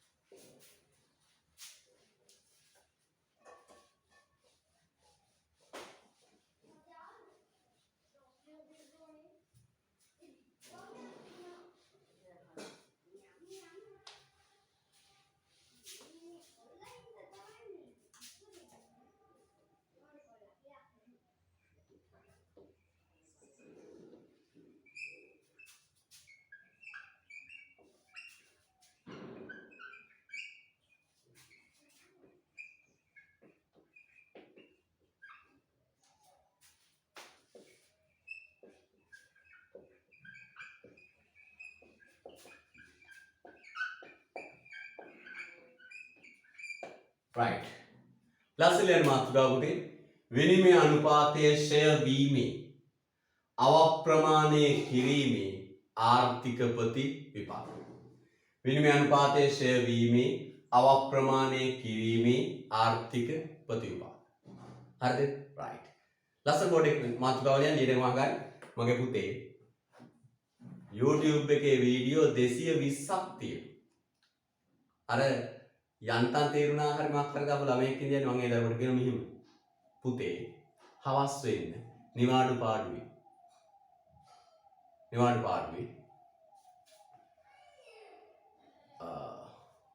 බත් ටිකක් නාලා වතුර ටිකක් බීලා මේ වතුර ටිකක් නාලා බත් ටිකක් කාලා තේ එකක් බීලා නිවි හැනෙවිල්ලේ YouTube එකේ වීඩියෝ එක බලන්න අනිවාර්යෙන් තේරෙනවා. හරිද? බලන්න එක වීඩියෝ 218ක්. ඔයා දන්නවනම් ඔක එඩිට් කරන්න යන වෙලාව. දැන් ගුරුවරු පුතා මේ සීසන් එකේ බැලුවේ මොකක්ද? බැලුවේ සල්ලි ගන්න පන්තියට එන්නේ නැති උන් එලවන්නේ කොහොමද කියන එක බැලුවේ. විවිධ උපාය මාර්ග ඉන්නවා. වෙබ් අඩවි කියයි, යූසර් නේම්, පාස්වර්ඩ් නේද? විවිධ සෙල්ලම් දෑව. මොකද සල්ලි ගෙවන්නේ නැති උන් එලවන්නේ. මම හොයාගත්ත ක්‍රමය තමයි මට ඕනේ ඇත්තටම මොවන්කෝම වුණා උනේ. හැමෝටම ගන්න. මට ඕනේ සිග්නල් නැති එක මේකෙන් බැහැරවන එකට ගන්න. අන්න ක්‍රමය වීඩියෝ 220ක් තියෙනවා අද වෙද්දි. දරුවන්ට බලන්න දාලා. තාම කටුකක් දැකීම. ඔබ එකක් අප්ලෝඩ් එඩිට් කරලා අප්ලෝඩ් කරන්න යන වෙලාව එකට ගන්න මහන්සිය දන්නවනම් මම අර සල්ලි ගෙවන්නේ. ඒක පිට අර මේ ඇඩ් යන එක නතර කරන්න පුළුවන්. ඇඩ් ගියාම එකෙන් ගාණක් අහු වෙනවා. මහ ගාණක් නෙවෙයි පුතේ මේ පොඩි ගාණක් අහු වෙන්නේ. මම දැන් දාන වීඩියෝ වල ඇඩ් නතර කරලා තියෙන්නේ. ඇයි? ඇඩ් එක ගියාම කරදරයි. අර එක විකාර දැනීම යන්නේ. ඇඩ් ගියාම කරදරයි. දරුවට බලන්න බෑ. ඒතර මනස එමේ යනවා. මම දැන් දාන වීඩියෝ වල මොනිටේෂන් නැත්නම් කියන අර ඇඩ් යන එක නතර කරලා තියෙනවා. හරිද? අන්න මොනිටේෂන්. ඒක ඕෆ් කරලා තියෙනවා. ඒක ඕෆ් කරන්න පුළුවන්. දැන් දාන වීඩියෝ වල මම ඕෆ් කරලා දාන්නේ. ඇයි? ඔය මේ ඇඩ් එකක් පෙන්නන රුපියල් 750ක් ඔයා ගන්නවා වගේ නෙවෙයි. පුංචි කාට මේක බාධාවක්. ඒ වයින් කළා. ඇයි? සල්ලි ඕනේ නැහැ. සල්ලි කන්නේ නේද? ඇඩ් යන ඒවා නතර කළා. සව් වෙනුවෙන් කරපු දේ බොහෝයි. හරිද? හොඳයි. යන්න පටන් ගමු. ප්‍රතිවිපාක මොකක්ද? අද ලස්සන මෙන්න මේක රාදිරා පුතේ මෙන්න $1 රුපියල් 200. අනිත් පැත්තට ගමු. 1 rupees 0.005 dollars. හරිද? right. හරිද? right. මේක ෂෙල් මොකද වෙන්නේ? $1 රුපියල් 250. 1 rupees 0.004 ඩොලර්ස් වේ. ඔක දෙපැත්තෙන් බලන්න පුළුවන් පොතේ. මෙතනින් බලුවොත් කියන්නේ තියෙන මොකක්ද? ඩොලරයට ගෙවන රුපියල් ප්‍රමාණය වැඩි වෙනවා. අතනින් බලුවොත් රුපියලක ඩොලර් රගය අඩු වෙනවා. ඕකේ ප්‍රතිපාක. ලස්සනට මේක දාගන්න. අපිට පුළුවන් පුතේ ඊට පස්සේ සාකච්ඡා කරන්න. ලස්සනට දාගන්න.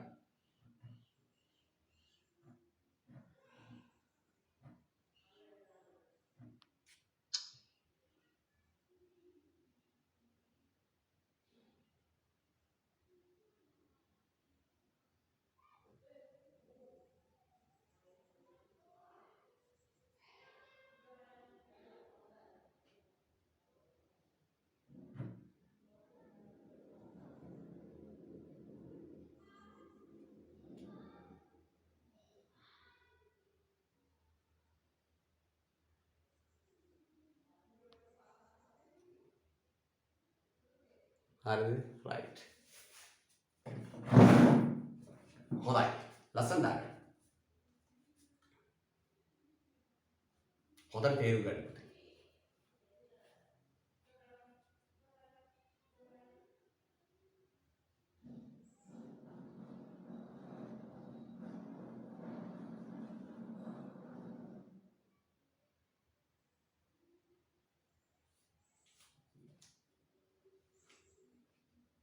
ඕකේ පොදු විපාක මොකක්ද? දැන් පුතේ මේකේ කාලීන වැටගත්කමක් තියෙනවා. අපේ රටේ මේක සීඝ්‍රයෙන් වෙනවද නැද්ද? වෙනවා. කොවිඩ් වසංගතයත් එක්ක පුතේ සීඝ්‍රයෙන් ඩොලරයට ගෙවන රුපියල් ප්‍රමාණය වැඩි වෙනවා. සීඝ්‍රයෙන් රුපියලයේ අඩු වෙනවා. තොර මේක පුතේ මහා කාලීන සිදුවීම. මේක මහා කාලීන සිදුවීම. නේද? අපි මුහුණ දෙන අර්බුදයක්. මේක මහා අර්බුදයක්. එහෙනම් බලන්න පුතේ හොඳට අපේ රටේ ඇති වෙලා තියෙන කාලීන තත්ත්වය උනනවා. කොවිඩ් එක්ක අපනයන අඩු වුණා. විදේශිකයෝ එන්නේ නැතුව ගියා. ඩොලර් සැපයුම අඩු වුණා.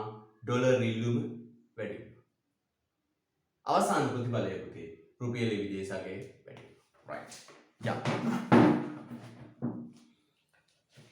ප්‍රතිවිපාක ටික බලන්නයි යන්නේ. විනිමය අනුපාතික ඉහළ යාමක ප්‍රතිවිපාක. හරි.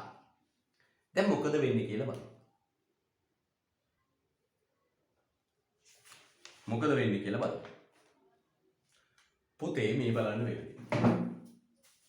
දැන් මේ බලන්න. මෙන්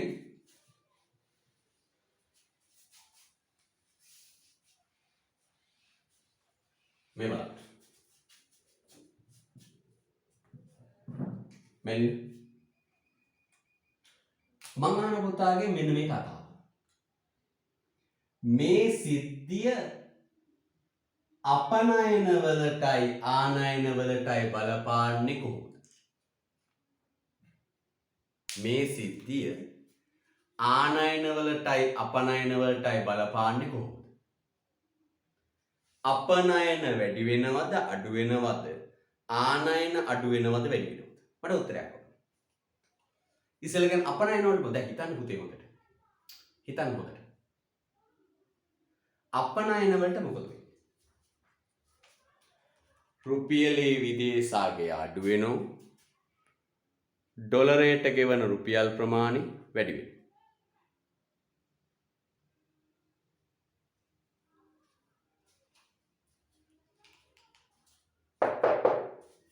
මේක මොකද වෙන්නේ?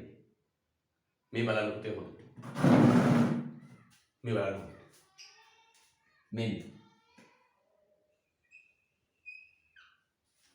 දැන් අපනයන කාර්යය බලනවා මේ. දැන් සුද්ධ බලන මෙහෙම. සුද්ධ බලන මෙහෙම. සුද්ධ බලනවා පුතේ මෙන්න මෙහෙම. හරිද? එදා අපි හරිද? එදා අපි මෙතන බලන්න. ලංකාවෙන් රුපියලක් වටින භාණ්ඩයක් ගන්න දුන්නේ ඩොලර් 0.005යි. සුද්දා බලනවා මෙහෙම. සුද්දා think like this. White man think like this.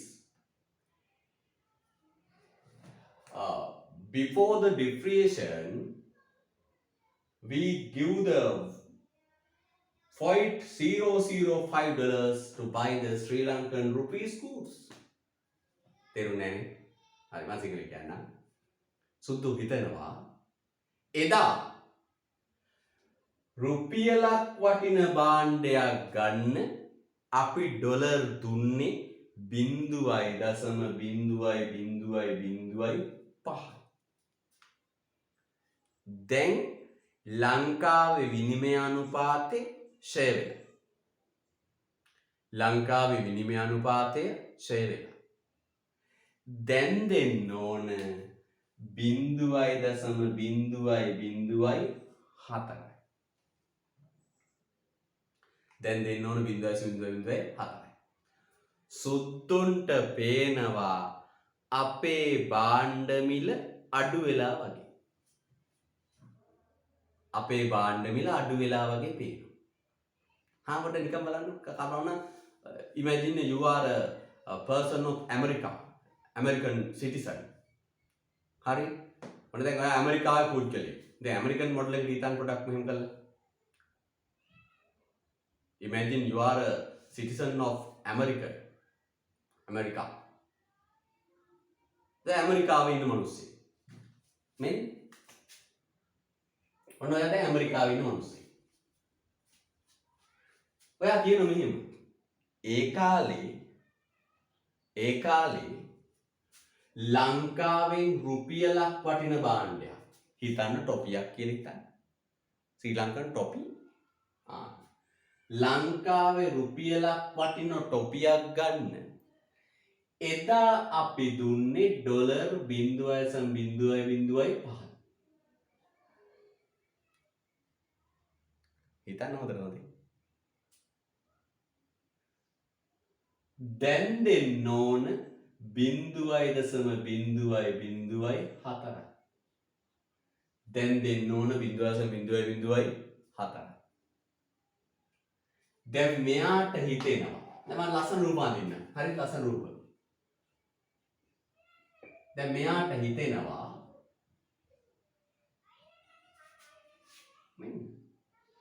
Sri Lankan price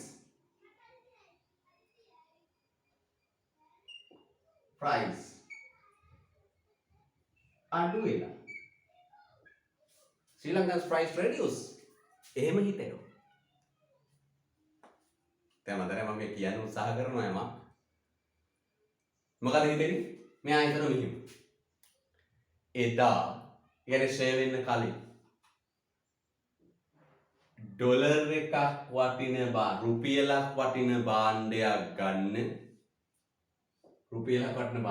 ගන්න ඩොලර් 0.005ක් දුන්නා දසම. හැබැයි දැන් උන්ගේ එක ෂෙයා වෙලා. දැන් දෙන්න ඕන කීයද? 0.004. දැන් සුද්දන්ට හිතෙනවා ඇමරිකන් පර්සන් මේ මිනිස්සයාට හිතෙනවා ලංකාවේ බඩු මිල දැන් මොකක් වෙලාද අඩු වෙලා. අන්න පුතේ අපේ රටේ අපනයන ඉල්ලුම මොකෝ අපනයන ඉල්ලුම වැඩි වෙලා අපනයන වැඩි. අපනයන වැඩි වෙලා අපනයන ඉල්ලුම වැඩි වෙලා අපනයන වැඩි වෙනවා. අපනයන ඉල්ලුම වැඩි වෙලා අපනයන මොකද වෙන්නේ පුතේ? වැඩි වෙනවා. අන්න වෙනද? අපනයන වැඩි. එක සැරේ ඔලුවට දාගන්න පුතේ. මමත් මේවා මේ ඔන්ලයින් උගන්වන පළවෙනි දවස. හැබැයි අපි මේ ඔන්ලයින් උගන්වන්න නැහැ පුතේ. මේවා මෙහෙම නෙවෙයි ගන්නේ. පන්ති වල සාමාන්‍ය බෝඩ් එක පාවිච්චි කරලා ඉතින් මේවා තේරුණාද කියන එක සම්බන්ධයෙන් මට ඇත්තටම පොඩි ප්‍රශ්නයක් තියෙනවා. මම YouTube එකට දැම්මා මට හිතේ පොඩි මේකක් තියෙනවා. පොඩි එකාට මේක තේරුණාද දන්නේ නැහැ. පැහැදිලි. මගේ පන්ති ඉන්නෙත් එන ඔල්මාද බඩු මේවා තේරුණාද කියන එක සම්බන්ධයෙන් මට ඇත්තට පසුතැවීමක් තියෙනවා. මේ ෆීඩ්බැක් එකක් නේ. හිතාගන්න. මම ඒක අර ගොඩක් වෙලාවට අහන්න පුතාගේ තේරුණාද කියලා. දැන් බලන්නද? රුපියල් ෂෙයා වුණානේ. මෙන්න ෂෙයා වුණා. දැන් මේ විදේශිකයන්ට පේන මේ කට්ටිය හිතන්නේ මෙහෙමයි. එදා අපි රුපියලක් වටින භාණ්ඩයක් ගන්න ඩොලර් 0.005ක් දුන්නා. අද දෙන්නේ 0.004යි. එතකොට මොකෝ වෙන්නේ? සුද්දන්ට පේනවා අපේ බඩු මිල මොකක් වෙලා වගේද? අඩු වෙලා වගේ. එතකොට පුතේ සුද්ද අපේ බඩු මිල වැඩි නම් ඉල්ලුම වැඩි වෙනෝනේ. සාමාන්‍ය ඉල්ලුම නියනේ. දැන් ලංකාවේ බඩු වලට තියෙන ඉල්ලුම වැඩි වෙනවා. අපේ අපනයන මොකෝ වෙන්නේ පුතේ? වැඩි වෙනවා. හරිද? රයිට්. අපනයන වැඩි වෙනවා. ආනයන වලට මොකද වෙන්නේ? ඒක නම් ටගා තේරුම් ගන්න පුළුවන්. එදා රුපියල් ඇපල් ගිලින එදා රුපියල් 200ට තිබිච්ච භාණ්ඩේ ආනයනික භාණ්ඩේ අද 250. ආනයන මොකෝ වෙන්නේ පුතේ? ආනයන නම් අඩු වෙනවා. හොඳට තේරුම් ගන්න. අපනයන නම් වැඩි වෙනවා. ආනයන අඩු වෙනවා. ඇයි අඩු වෙන්නේ? ඇයි අඩු වෙන්නේ? බලන්න දැන්. ඇපල් කියලා හිතන්න. ඇපල් කියලා හිතන්න. ඇපල් ගෙඩියේ තිබුණු මිල 200යි. දැන් මිල කීයද? 250. ඇපල් ගෙඩියේ තිබුණු මිල 200යි දැන් මිල 250. දැන් මොකෝ වෙන්නේ පුතේ? ආනයනික භාණ්ඩවල මිල වැඩි නිසා ආනයන භාණ්ඩ ඉල්ලුම මොකද කරන්න පුතේ? ආනයන භාණ්ඩ ඉල්ලුම අඩු කරනවා. දැන් ආනයනික බඩු ගණන් නේද? ආනයන අඩු වෙනවා. එහෙනම් මේක ප්‍රතිවිපාක මට කියන්න. අපනයන වැඩි වෙනවා. අපනයන වැඩි වෙනවා. ආනයන අඩු වෙනවා. මං අහනවා පුතාගෙන් සුද්ධ අපනයන වලට මොකද වෙන්නේ? සුද්ධ අපනයන වලට මොකද වෙන්නේ? සුද්ධ අපනයන වලට මොකද වෙන්නේ? නේද? අපනයන වැඩි වෙලා ආනයන උනා සුද්ධ අපනයන මොකෝ වෙන්නේ පුතේ? වැඩි වෙනවා. right. එහෙනම් පළවෙනි ප්‍රතිවිපාකේ සුද්ධ අපනයන වැඩි වෙනවා. හැබැයි කොන්දේස් තියෙන. දැන් මගේ පුතා අංක 1 දාලා ලියන්න මේ.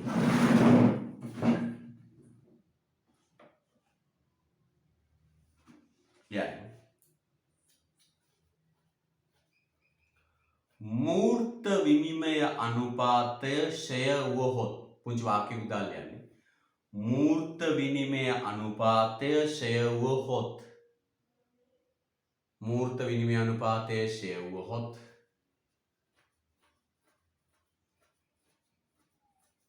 මූර්ත විනිමය අනුපාතය ෂය වුවහොත්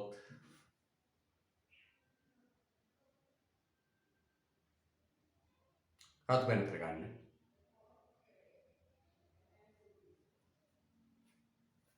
මූර්ත විනිමය අනුපාතය ෂය වුවහොත් රත් වෙන කරගන්න.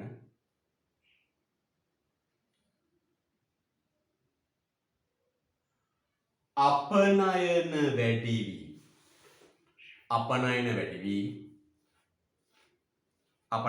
වී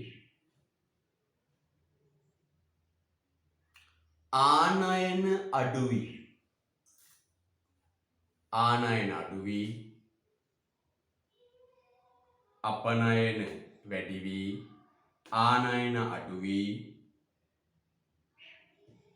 සුද්ධ අපනයන වැඩි සුද්ධ අපනයන වැඩි සුද්ධ අපනයන වැඩි සුද්ධ අපනයන වැඩි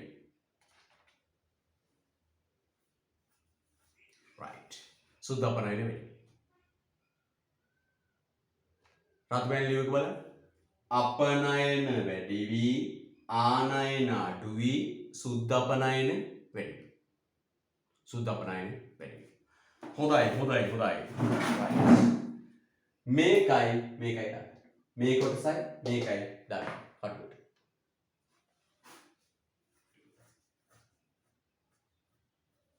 right හොඳයි හොඳ උස්මක් ගන්න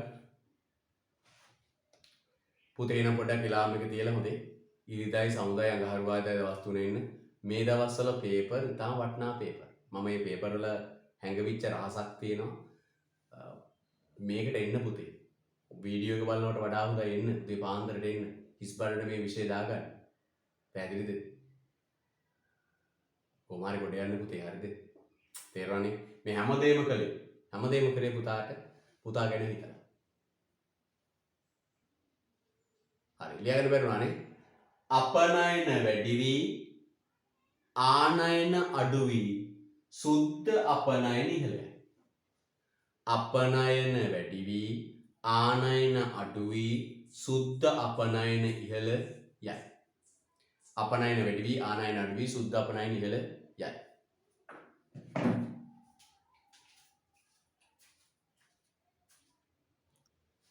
දෙවෙනි කරුණ ලියන්න පුතේ ආනයන මිල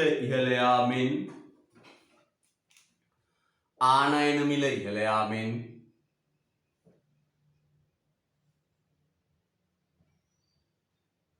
උද්ධමනය වේගවත් වේ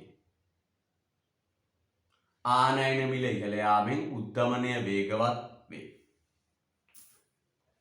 ආනයන මිල ඉහළ යාමෙන් උද්ධමනය වේගවත් වේ. ආනයන මිල ඉහළ යාමෙන් උද්ධමනය වේගවත් වේ. ආනයන මිල ඉහළ යාමෙන් උද්ධමනය වේගවත් වේ.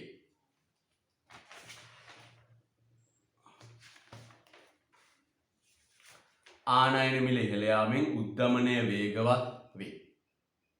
ඇත්තනේ පුතේ. දැන් අපේ රට ගත්තම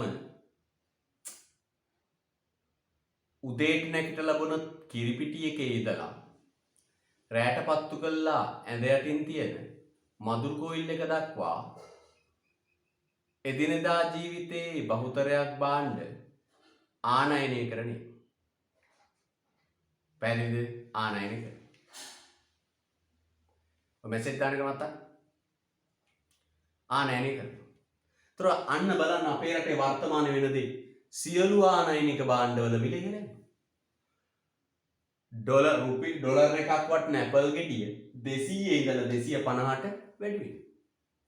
අන්න පුතේ සියලු ආනයනික භාණ්ඩවල මිල වැඩි වෙලා උද්ධමනය තීව්‍ර වෙනවා. දැන් අපේ වගේ රටවල් ගත්තම් පුතේ විශාල වශයෙන් ආනයනය කරන රටවල්නේ. ආනයන මත දැඩිව යැපෙන රටවල්. අපේ වගේ රටවල් වල පුතේ භාණ්ඩ මිල විශාල ලෙස ඉහළ යනවා. තේරුණාද? රයිට්. තුන්වෙනි ක්‍රියාවලිය ආනයන මිල ඉහළ යාම නිසා ආනයන මිල ඉහළ යාම නිසා ආනයන මිල ඉහළ යාම නිසා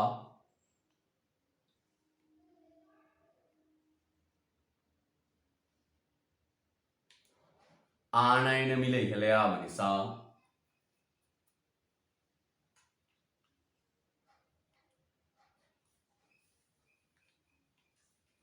ආනයන මිල ඉහළ යාම නිසා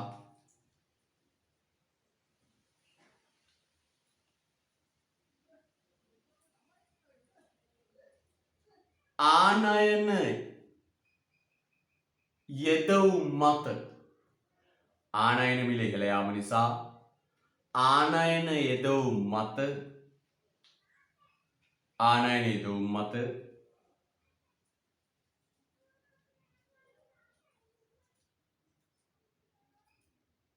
ආනයන යෙදවුම් මත දැඩිව රඳා පවතින ආනයන යෙදවුම් මත දැඩිව රඳා පවතින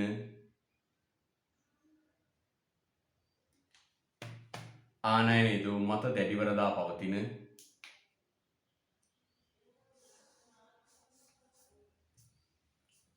කර්මාන්තවල ආනයන යෙදවුම් මත දැඩිව රඳා පවතින කර්මාන්තවල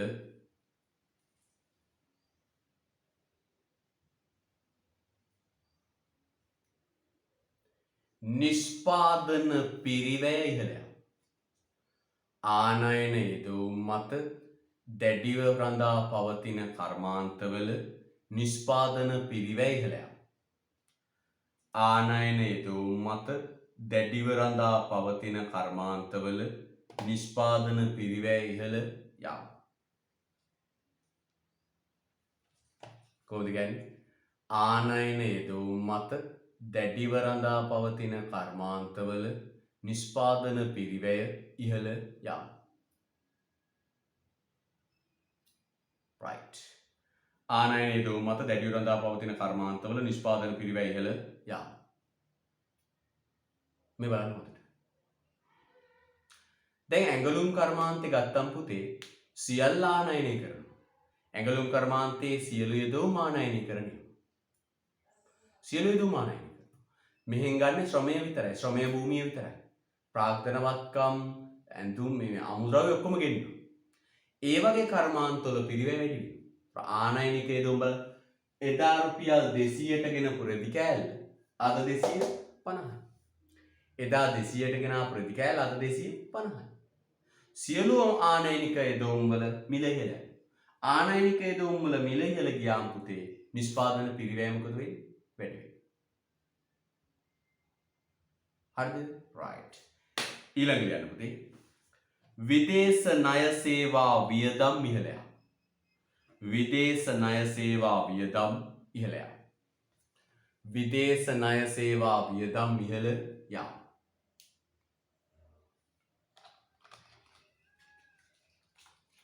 විදේශ ණය සේවා වියදම් ඉහළ යාම. විදේශ ණය සේවා වියදම් ඉහළ යාම.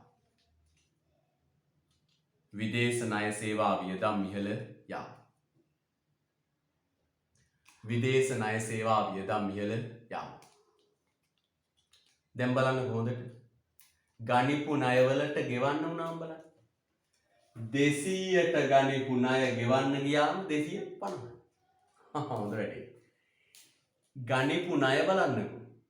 රුපියල් 200ට ගනිපු ණය ඩොලර් එක රුපියල් 200ට තියෙන කාලේ ගනිපු ණය ගෙවන්න යද්දී කීයකට 250.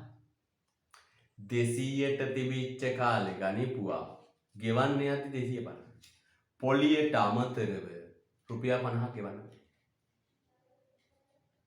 පොලියට අමතරව රුපියල් 50ක් ගෙවන්න. තේරෙනවද පුතේ? right. යන් ඊළඟ විදේශ ඍජු ආයෝජන අධෛර්යමත් වීම. විදේශ ඍජු ආයෝජන අධෛර්යමත් වීම.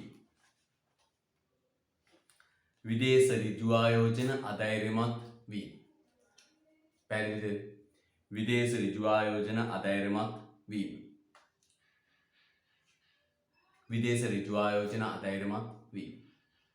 හොඳයි. පුතේ මෙහෙම අපි මතක තියාගන්න අපේ රටේ ගැම්ම තමයි රුපියල කියන්නේ. අපේ රටේ අභිමානය තමයි රුපියල කියන්නේ. අපේ ආර්ථිකයේ සංකේතය. මේ බාල්දු වෙන්නේ මේ හැල්ලු වෙන්නේ අපේ රටේ ආර්ථිකයේ මුදල් ලේඛකේ. අපි බාල්දු වෙන්නේ. මේක තව වචනයක් කියනවා. අවිධිමත් වචනයක්. ඔය ගමේ ගොඩේ කියන රුපියල බාල්දු වීම කියන. රුපියල පාවීම වටිනාකම අඩු වෙන. රුපියලේ වටිනාකම අඩු වෙන. ඔකට කියන රුපියල බාල්දු වීම, රුපියල පාවීම. මේ බාල්දු වෙන්නේ මොන රටේ මුදල් ලේඛකයේද? අපේ රටේ මුදල් ලේඛකේ. අපේ රටේ මුදල් ලේඛකය බාල්දු වෙනවා නම් ඒ බාල්දු වෙන මුදල් ලේඛකයක් තියෙන රටකට විදේශ ආයෝජක වෙන්නේ නැහැ. ඒ බාල්දු වෙන මුදල් ලේඛකයේ තියෙන රටට විදේශ ආයෝජක වෙන්නේ නැහැ. අනුමුදේ කියන මොකක්ද? මොකක්ද කියන්නේ? විදේශීය ඍජු ආයෝජන අධෛර්යමත් වේ. විදේශීය ඍජු ආයෝජන අධෛර්යමත් වේ. හරිද? විදේශීය ඍජු ආයෝජන අධෛර්යමත් වේ. කියන්නේ විදේශීය ඍජු ආයෝජන අධෛර්යමත් වේ. මේ රුපියල් අපේ රටේ මුදල් ලේඛකයේ බාල්දු වෙද්දී අපේ රටේ ආර්ථිකයේ මේ පාපස්සට යද්දී මොකෝ වෙන්නේ පුතේ? අපේ රට විදේශ ආයෝජක වෙන්නේ ඔන්න ලිව්වා පුතේ මොකක්ද? විනිමය අනුපාතිකය ක්ෂය වීමේ ආර්ථික ප්‍රතිවිපාක. විනිමය අනුපාතය ක්ෂය වීමේ ආර්ථික ප්‍රතිවිපාක.